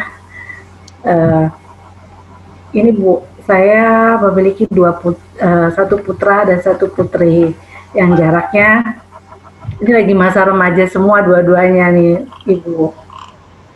Nah, terkait mungkin tadi ada yang moody ya, mood anak-anak yang naik turun dan sebagainya, karena memang intensitas para ibu itu lebih tinggi di rumah bersama anak-anak dibandingkan sosok ayah. Kira-kira ada trik nggak Ibu yang kita menjadi yang seperti tadi bisa menjadi teman yang nyaman dengan keterbatasan kita mungkin ya, karena anak-anak sekarang tingkat permainan gadgetnya yang luar biasa biar match gitu sama anak-anak. Kira-kira trik apa Ibu Ida mungkin biar kami juga bisa menjadi teman yang tidak terlalu beda range, tidak mengasihkan lah bahasanya seperti itu. Mungkin itu aja Bu Ida. Assalamualaikum warahmatullahi wabarakatuh. Waalaikumsalam warahmatullahi wabarakatuh. Monggo Bunda langsung dijawab. Oke ya. Terima kasih Ibu Hartini tadi ya, Bunda Ebira. Masya Allah, pertanyaannya ini sangat relevan, sangat cocok lah gitu ya dengan masa sekarang, terutama juga dengan perasaan bunda-bunda yang lain ya. Saya juga mengalaminya Bu, sama ya. Tadi sudah dikatakan Ustadz, saya masih punya anak juga yang usia 14 tahun. Kemudian ada lagi anak yang usia 19 tahun. 2001 itu berapa? 19 tahun ya, 19 tahun. Jadi dua, nomor 5 dan nomor 6 ini jaraknya 6 tahun. 6 tahun, 13 sama 19 ya kira-kira. Ya, satu mahasiswa baru dan yang satu adalah SMP kelas 2 gitu ya. Yang lain-lainnya udah gede-gede semua, jadi udah ngerti itu. Nah, begitulah yang terjadi juga sama. Kadang-kadang juga ada fluktuasi mudi kepada anak ya. Terutama yang bungsu kan itu. Dan ujian kepada orang tua itu luar biasa. Ada satu kata kunci yang saya juga tuliskan di slide, Ustadz, bisa ditayangkan slide-nya tadi yang sandaran rupiah tadi Ustadz ya. Mungkin. Ya, disitulah kemudian menjadi kunci terutamanya. Kalau kita orang tua, kita jangan mudi. Caranya menjadi orang tua yang tidak mudi, yang moodnya selalu baik, itu adalah ketika kita memiliki sandaran rupiah yang kuat. Makanya saya sering sampaikan kepada setiap orang tua bahwa ketika mereka sedang mendapatkan masalah dengan anak-anaknya ya, menerima merasa punya masalah dengan apakah dengan pasangan, apakah dengan anak, apakah dengan mertua, orang tua dan sebagainya, yang pertama kita lihat adalah bagaimana hubungan kita dengan Allah. Insya Allah kalau hubungan kita dengan Allah baik, maka suasana hati kita juga akan mudah untuk dikondisikan menjadi baik. Ya, setelah orang tua bijak tadi Ustaz. Gini. Nah, di sini maka apa yang kemudian bisa kita lakukan agar kita memiliki rupiah yang baik? Ya, ayah bunda, mari kita nikmati sholat-sholat kita. Nikmati aja. 5 kali kebersamaan kita dengan Allah itu kita nikmati. Kalau saya kadang menyarankan, Bu, tiap malam sholat malam berat, Bu, tiap malam sholat malam itu katanya gitu. Ya udah, nggak usah tiap malam, tidak apa-apa. Tapi nikmati 5 kali seharinya itu nikmati coba. Sholat dengan khusyuk, rasanya ini adalah rehat seperti Allah, seperti Rasulullah meminta kepada Bilal untuk membacakan azan sebagai bentuk rehat beliau. Jadi kita tidak lelah secara rukiah, tidak lelah secara mental. Kalau kemudian kita punya waktu 5 kali sehari memandikan rukiah kita dengan sholat. Ya, sholat. Jadi sandaran rukiah kita adalah ibadah-ibadah wajib itu kita pentingkan. Sempurnakan dengan ibadah sunnah. Ayah bunda tahu bahwa ibadah wajib itu adalah untuk takarub kita pada Allah, tapi ibadah sunnah itu untuk meraih cinta Allah. Ada 2 tujuan yang berbeda ya. Kalau kita mau dekat dengan Allah, ya udah sholat wajib, ambil yang wajib-wajib. Kalau kita mau dapatkan cinta Allah, tambahkan dengan yang sunnah. Jadi kita dekat dan dicintai oleh Allah. Kalau kemudian kita dicintai oleh Allah, tahu apa yang didapatkan. Allah jadikan Jibril itu mencintai kita, penduduk langit mencintai kita, penduduk bumi mencintai kita. Manusia dijadikan condong hatinya kepada kita. Anak-anak kita pun demikian. Pada saat kemudian kita bersama dengan mereka, Allah yang akan buka hati mereka untuk kita. Sambungkan untuk mereka untuk kita. Dan inilah kalau dikatakan sebagai komunikasi efektif, yang paling efektif senjata orang mukmin, komunikasinya adalah kekuatan ruqyah dia. Perbanyak doa, perbanyak amal soleh. Amal soleh jadi wasilah untuk kita bertawasul pada Allah dengan doa-doa kita, minta, ya Allah aku sudah lakukan ini itu, boleh ya kita memamerkan amal kita kepada Allah? Kalau kepada manusia nggak boleh.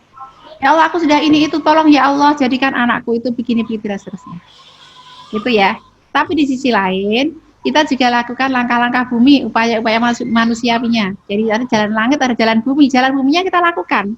Ya, jadikan ada waktu-waktu kencan yang berkualitas dengan anak-anak. Saya sering sampaikan bahwa walaupun kita memiliki banyak anak, misalnya toh anaknya 12, 13 itu ya, enggak ada ya Bunda segitu banyak ya. Tapi cuma 2 anaknya. Maka jangan selalu berinteraksi secara massal dengan anak kita. Tetap saja di antara mereka dengan kita harus ada interaksi yang sangat personal. Kita dekati, kita ajak obrol satu persatu, luangkan waktu gitu ya. Bunda bisa membuat acara masak bersama anak gantian. Sekarang kakak ada piket masak dengan Bunda ya. Tahu kakak pengen masak apa? Pengen makan apa? Ayo Bunda ajari masak. Aku pengen bikin cake ya, ayo bikin cake. Aku pengen bikin puding ya, ayo bikin puding. Aku pengen bikin gado-gado, pengen apa gitu. Sebenarnya tujuannya bukan acara piket masaknya, tapi kebersamaannya. Jadi kan kebersamaan yang menyenangkan. Si laki-laki suka bakso, ayo ya, ayo kak kita bikin bakso sendiri, gitu kan? Susah payahnya kayak apa? Yang penting itu di dekatnya ngobrolnya. Piket masak seminggu 2 kali 3 kali bareng sama Bunda untuk bersenang-senang sebenarnya. Mereka akan merindukan itu. Kalau nggak masa pandemi kan ayo belanja bareng gitu kan, ke salon bareng kalau yang cewek kan gitu. Jadi kalau sekarang masa pandemi ya udah sekarang ayo kita salon-salonan sama Bunda yuk. Kamu Bunda facial, kamu juga facialin Bunda gitu ya. Itu keramas-keramasan, masas-masasan sama Bunda. Ini adalah hal-hal yang bisa kita jadikan alasan kencan dengan anak kita.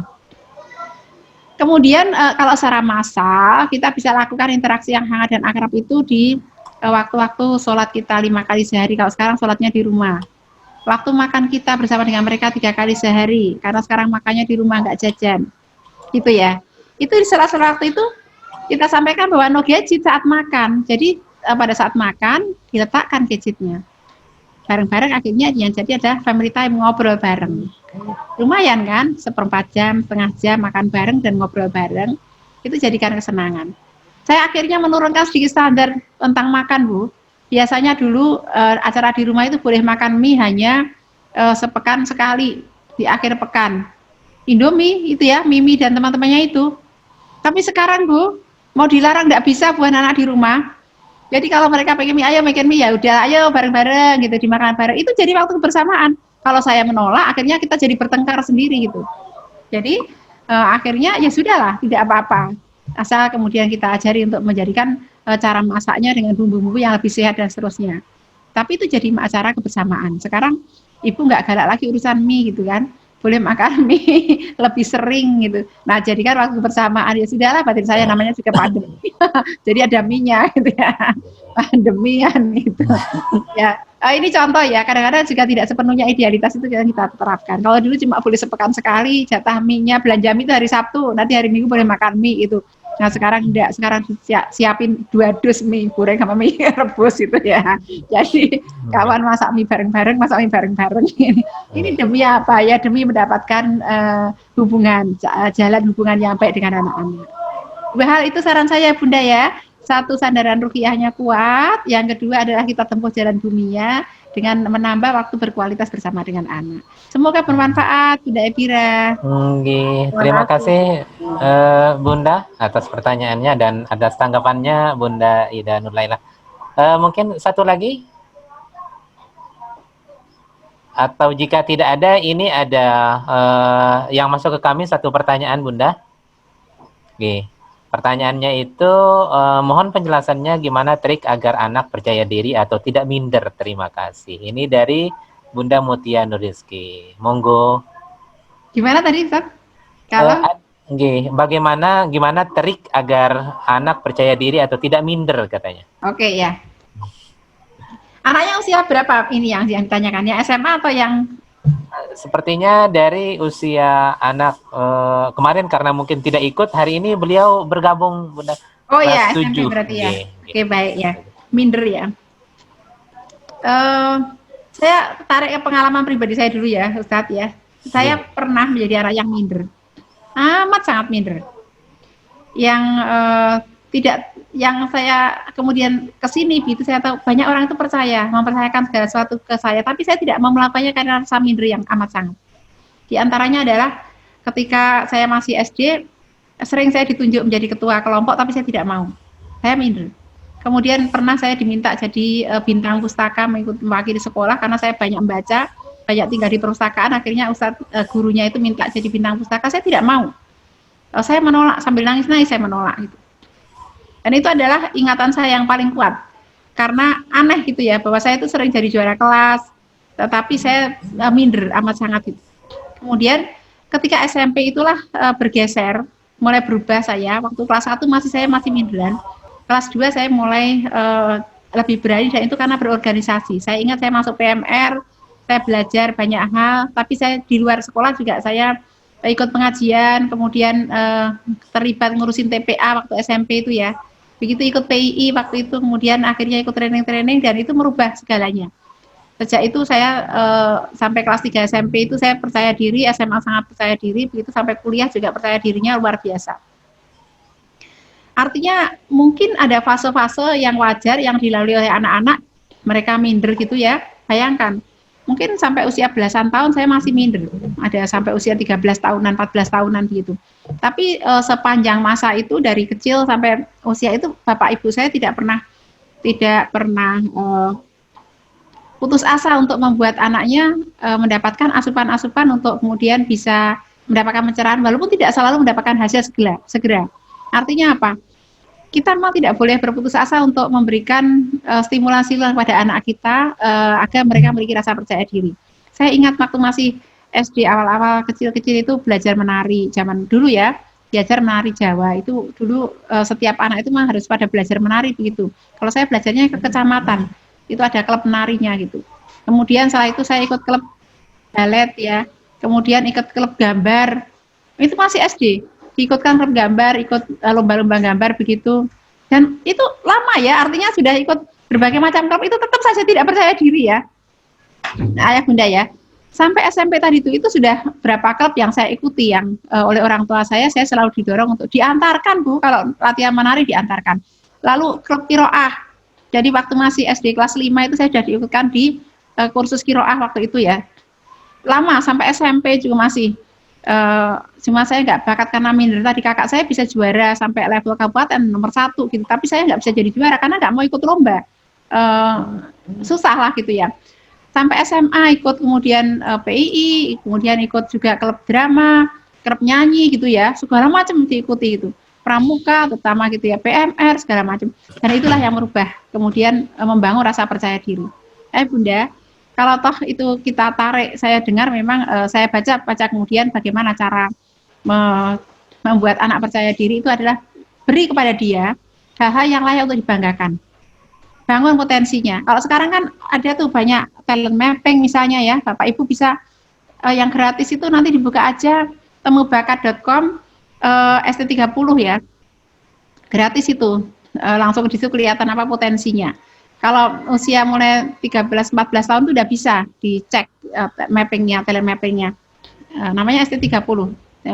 Nanti buka aja www.temubakat.com. Gratis. Kalau yang berbayar ada sendiri yang lebih lengkap. Tapi yang 30 itu bisa. Nah, jadi orang tua mari kita tumbuhkan, kita bangun kepada mereka bekal-bekalan yang mereka bisa percaya diri. Ajak dialog anak, kira-kira dia kesukaannya apa. Kalau kesukaannya seni, dorong untuk dia memiliki satu hal saja yang layak dibanggakan dengan prestasinya itu akan membangun rasa percaya diri dia. Itu kemudian di sisi lain memang pada sisi pemahaman kita ajak mereka untuk mengerti bahwa seorang muslim itu, seorang mukmin itu adalah orang yang berharga. Allah menjadikan mereka berharga bahkan lebih dari dunia seisinya keimanannya gitu. Jadi landasan seorang mukmin itu juga secara keyakinan harus dimiliki oleh anak kita, tetapi skillnya, keterampilannya, potensinya kita asah sehingga mereka memiliki sesuatu yang mereka banggakan. Nah, pada saat seperti itulah semoga pelan-pelan percaya dirinya naik. Tadi juga ada secara sosial tadi Bunda ya, interaksikan mereka dengan lingkungan yang mendukung. Mereka tempat bisa mereka bertumbuh dengan baik. Yang semoga dengan demikian mengikis rasa tidak percaya diri. Kalau di skala rumah, membangun kemampuan anak untuk percaya diri itu bisa kita lakukan dengan ibu lakukan diskusi-diskusi yang lebih serius di rumah. Contohnya kalau kami itu kemarin masa taraweh ya, taraweh itu selama Ramadan itu ada kultum subuh sama Isya, habis Isya misalnya. Itu dibuat serius oleh Pak Acah dengan mereka harus tampil, ditayangkan gitu ya. Ditayangkan di Instagramnya Pak Ca atau di YouTube gitu. Kemudian mempersiapkan, lalu mereka bicara, ya ada nggak mau, aku nggak mau ditayangkan, ya tidak apa-apa, tapi kamu ngomong di depan. Ya dia menyiapkan untuk kemudian dia tampil. Ya nggak harus segitunya ya ibu-ibu ayah bunda, tapi misalnya kita ada acara diskusi ya, ada acara kultum keluarga, saling ngomong dan sebagainya. Ini adalah latihan untuk bicara di depan orang banyak, di depan keluarga sendiri. Nah, semoga jadi bekalan bagi dia keterampilan komunikasi dengan yang lain. Mungkin itu Bunda yang saya sampaikan, dan jangan lupa yang terakhir adalah doa-doa terbaik untuk anak kita. Doa itu gratis. Doa itu gratis, maka ketika gratis berikan doa yang premium, jangan hanya doa yang sederhana. Doa sederhana itu, ya Allah jadikan anakku anak baik, anak soleh, itu tidak sederhana. Jadikan ya Allah anakku pemimpin umat, pembebas Al-Aqsa, kan gitu. Jadikan dia adalah ulama, jadikan dia adalah hafiz Quran, jadikan dia pemimpin umat, ini doa yang premium. Kemudian apa ya, semua yang baik-baik ya, termasuk kalau kita menginginkan, ya Allah aku ingin berhaji berumroh, jangan hanya aku ingin anak-anakku berhaji dan berumroh di waktu muda, mereka bisa menyempurnakan rukun Islamnya, pakai UNH plus, aku ingin menghajikan bapak ibuku, mertuaku, semuanya pakai UNH plus. Itu adalah doa yang premium, karena doanya gratis ya, ayah bunda ya. Kalau kita yakin dan percaya Allah akan berikan pengabulan, cepat atau lambat ya, dengan cara yang luar biasa. Itu, terima kasih, semoga bermanfaat. Tadi kayak termasuk tadi urusannya dengan tidak percaya diri tadi ya, bukan hanya ya Allah jadikan anakku percaya diri, ya Allah jadikanlah anakku ini orang yang perkataannya didengarkan oleh orang banyak gitu ya, bisa berceramah seperti Ustadz Uas misalnya gitu ya, atau Ustadz Lukman Hakim sekarang lagi naik daun, Ustadz Salim Vila, silakan Ustadz-Ustadz yang sekarang lagi pembicaraannya didengarkan orang banyak. Sebagai penutup mungkin Ustadz saya sampaikan kisahnya Ustadz Fauzil Adim. Mungkin Bapak Ibu mendengar ya, beliau badannya sangat besar begitu, dan dulu sudah lama sekali ini kisah ini saya dengarkan. Ibu beliau yang bernama Aminah itu adalah orang yang sangat berjasa membangun percaya diri beliau. Ketika beliau pulang dari bermain dan menangis karena diolok-olok temannya dengan kata-kata duwer gitu ya, jadi bibirnya besar, lalu ketika itu teman-temannya mengatakan duwer gitu. Lalu dia menangis dan mengatakan, aku dibilangin doer bibirku oleh teman-temanku gitu kan. Lalu itu masih kecil dia, lalu dia selalu ingat jawaban ibunya yang mengatakan bahwa jangan sedih Le gitu ya. Besok akan banyak orang yang akan mendengarkan pembicaraan dari bibir doer kamu itu gitu ya. Jadi ibunya tidak mengatakan kamu tidak doer gitu ya, enggak. Ya, emang bibirnya kenyataannya doer. Jadi dia mengatakan kamu harus percaya pada ibu bahwa besok kelak kamu akan banyak orang akan mendengarkan omongan kamu dari bibir kamu yang doer itu gitu ya. Jadi ini mengangkat percaya diri, oh tidak apa-apa bibir pun doer, besok juga akan orang mendengarkan. Jadi membangun percaya diri beliau, dan beliau luar biasa menghormati ibunya, karena ibunya adalah seorang ibu yang pandai untuk membesarkan hati anaknya. Demikian, semoga bermanfaat Ustadz. Barangkali waktunya sudah habis ya. Nggih, Bunda. Masih ada waktu untuk nanti ada foto sesi bersama Bunda bersama kami? Siap, ya. Nggih. Oke, kalau begitu Ayah Bunda, sekarang waktunya yang agak lumayan menyenangkan sekarang ya. Tadi menyenangkan sih, sekarang lebih ini insyaallah lebih menyenangkan lagi, karena kita akan masuk ke sesi kuis. Ada sesi kuis. Ya, silahkan Ayah Bunda kasih waktu 1 sampai 2 menit untuk mempersiapkan diri. Insyaallah nanti ada door prize menarik dari panitia ya. Sekarang saya akan bagikan, silahkan Ayah Bunda bisa masuk ke chat ya. Di situ ada link untuk kuisnya. Boleh semuanya boleh ikut? Ya. Nah. Oke. Ya. Sudah? Kalau Ayah Bunda menggunakan satu gadget, bisa langsung diklik di linknya. Tapi kalau misalkan menggunakan 2, bisa satunya tetap di Zoom dan satunya lagi bisa dibuka di Quizizz ya, di ya. Nah, sudah, kita akan mulai ini ya. Ada yang sudah bergabung? Siapa yang sudah bergabung ini? Ya. Ada Bunda Fida, Bunda Afifah, Ustadz Mamdu, Bunda Fiza, Danis. Oke, masih kita tunggu. Ya, baru 10 orang bergabung. Ini ya. Oke, nah. Ya. Kita tunggu 13 orang. Ini silakan fastabiqul khairat Ayah Bunda untuk mendapatkan hadiah menarik dari kami. Bisa diklik. Tambahan Ustadz, jika menggunakan dua gadget bisa langsung ketik joinmic.com dengan memasukkan kode ini. Ya. Oke. Selanjutnya ya. Oke. Insyaallah. Nah. Masih baru 15 orang, mudah-mudahan bisa berpartisipasi semuanya ini Ustazah ini ya. Ini seru ini karena pertanyaannya mudah tapi sepertinya agak mudah insyaallah ya. Pertanyaan seputar SMP IT, kemudian ada pertanyaan tentang materi yang tadi ya. Pertanyaan tentang materi, betul. Iya, baru 18 orang. Ya, ini biasanya pertanyaannya mudah tapi jawabannya yang agak susah. Iya. Oke. Baru 19 orang ini Ustaz. Nah, baru 20. Ini Ustaz, berapa pemenang yang akan kita berikan ini hadiah? Kita karena ini perlombaan ya. Jadi tadinya kita mau berikan semuanya hadiah yang sudah berpartisipasi hari ini Ustazah. Tapi karena ini bentuknya lomba ya, kita pilih 3 nilai tertinggi ini. Nah, kita pilih 3 ini karena Ustadz-ustadzah lain ada yang ikut, nanti tidak kita hitung ya kalau misalnya menang ya. Iya. Nanti bisa juga dihitung menang Ustazah. Cuman hadiahnya suruh bersihin ini ruangan gitu. Oh iya, betul. Ya. Oke, baru 23 orang nih. 23, silahkan. Mungkin kita tunggu 1 menit lagi Ustazah, baru bisa dimulai ini. Ya. Oke. Dari 50 peserta, baru 24 baru setengahnya. Ya, setengahnya ini. Ya. Oke.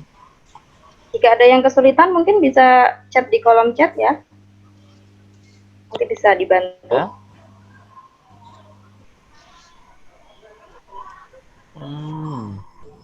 Oke. Insyaallah tidak ada kendala ini Ustazah. Tidak ada ya? Ya, hanya cuma mungkin 24 aja nih yang bergabung. Ya.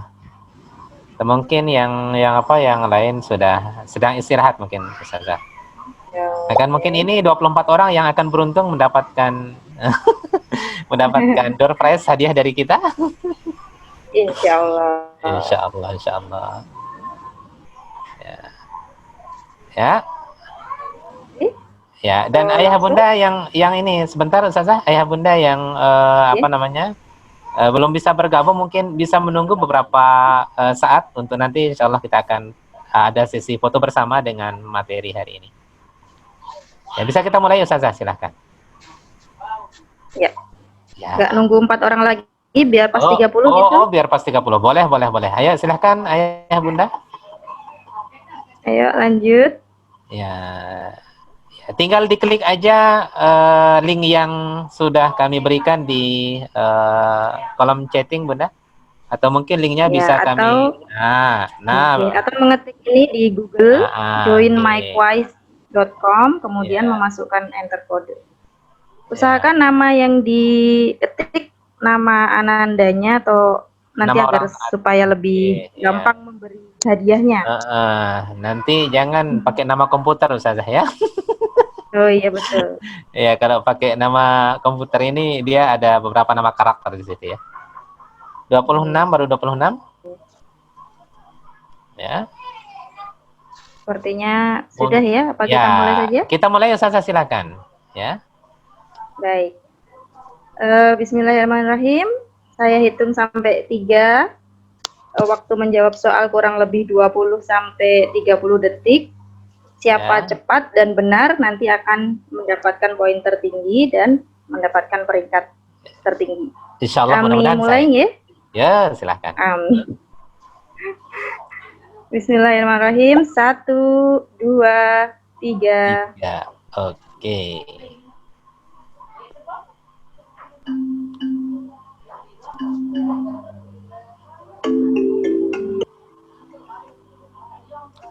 Dip. Ya, masih nilainya 0 ini. Ya. Ya. Dip. Oke, silakan. Ya. Yo, Bunda itu Ayahanda Mas saling Java. mendahului ini. Wah, Ada Ustadz Rahman memimpin ini, Ustadz Rahman. uh, Ya, ya, saingan ada lumayan ya, sengit ada ini, Bunda Ustadz. Najwa ini. Ya, saling kejar mengejar poin ya, Ustazah. Yang poin tertinggi jumlahnya 2.570. Nah, ada ini Bunda Dapa nih luar biasa nih, 2.520 nih. Yoi, dikejar sama Bunda Fida ini. Nah, Bunda Najwa Sabina, wih. Ini antara Bunda Alia, Valentino ayo. Rossi sama Marc Marquez ini. Ada Bunda Izudin, silakan Bunda. Bunda Wah, Alia. Bunda Ayo Alia siapa? memimpin. Siapa ini yang ya? Ya, ada Bunda Wafi. Wow, Bunda Wafi ini diam-diam menghanyutkan ini. Ya.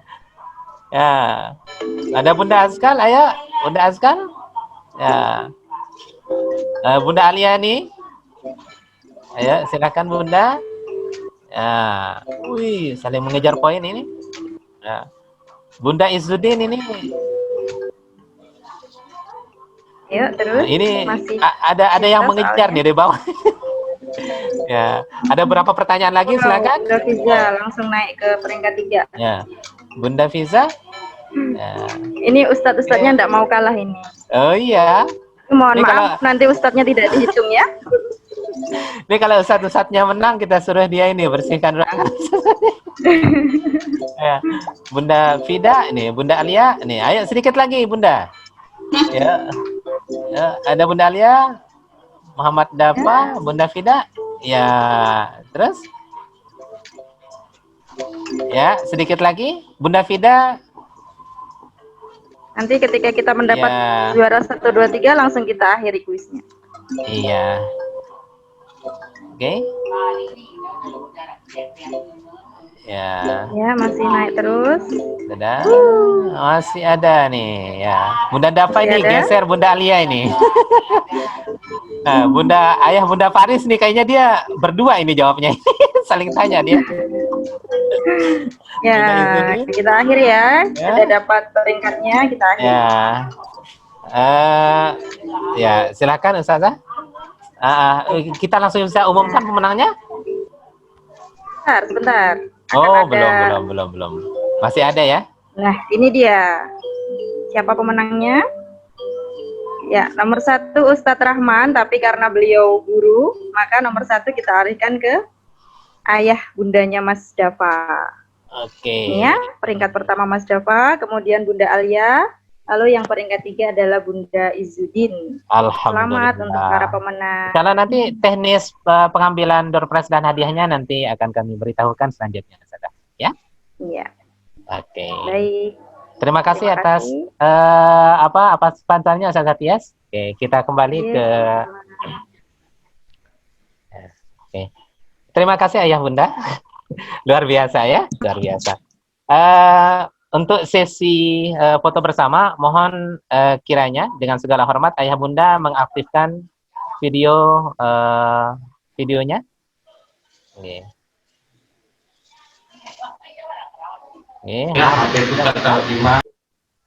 Sebelum kita tutup, ada Bunda Nadif masih belum ini. Ada Ayah dan Bunda Niar. Kita tunggu sebentar. Ya, oke, masih ada beberapa yang belum mengaktifkan video. Ya, kita tunggu. Ya, mungkin untuk sesi pertama, ya memang tersenyum semuanya. Ya. Tersenyum ini alhamdulillah semakin siap di dalam membimbing anak-anak di masa pandemi ini. Mungkin sesi yang pertama silahkan boleh tersenyum semuanya. Hitungan ketiga kita mulai 1, 2, 3.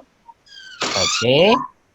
Dan untuk sesi yang kedua, ya untuk sesi yang kedua kita akan mulai lagi.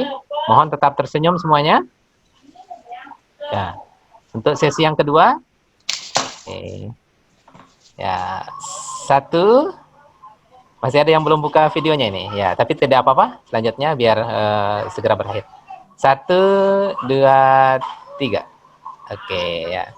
Terima kasih Ayah Bunda semuanya. Terima kasih atas materi dari Bunda Ustazah Ida Nurlaila. Insya Allah nanti kapan-kapan berkenan untuk mengisi lagi Bunda Nggih. Saya pamit ya. Selamat Nggih, semuanya. Assalamualaikum. Atas kesediaan waktu. Assalamualaikum warahmatullahi wabarakatuh. Atas kesediaan waktu ayah bunda semua, kami dengan segala kerendahan hati mengucapkan banyak-banyak terima kasih, jazakumullah khairan. Semoga jadi bekal untuk membimbing Ananda untuk semakin giat dalam beribadah dan belajar. Kita tutup dengan hamdalah dan doa penutup majelis. Alhamdulillah rabbil alamin. Subhanakallahumma bihamdika asyhadu an la ilaha illa anta astaghfiruka wa atubu ilaik. Kami mewakili segenap panitia seminar parenting mengucapkan jazakumullah khair dan meminta maaf yang sebesar-besarnya jika ada kesalahan. Sila ayah bunda, terima kasih semuanya. Assalamualaikum warahmatullahi wabarakatuh. Waalaikumsalam warahmatullahi wabarakatuh.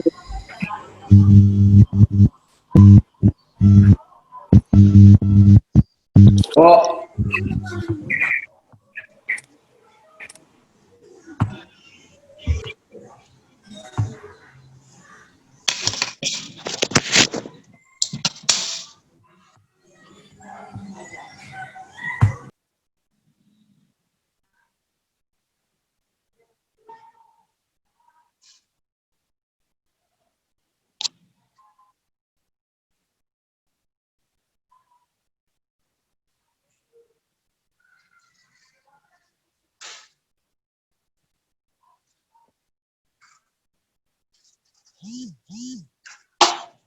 Mana caranya keluar?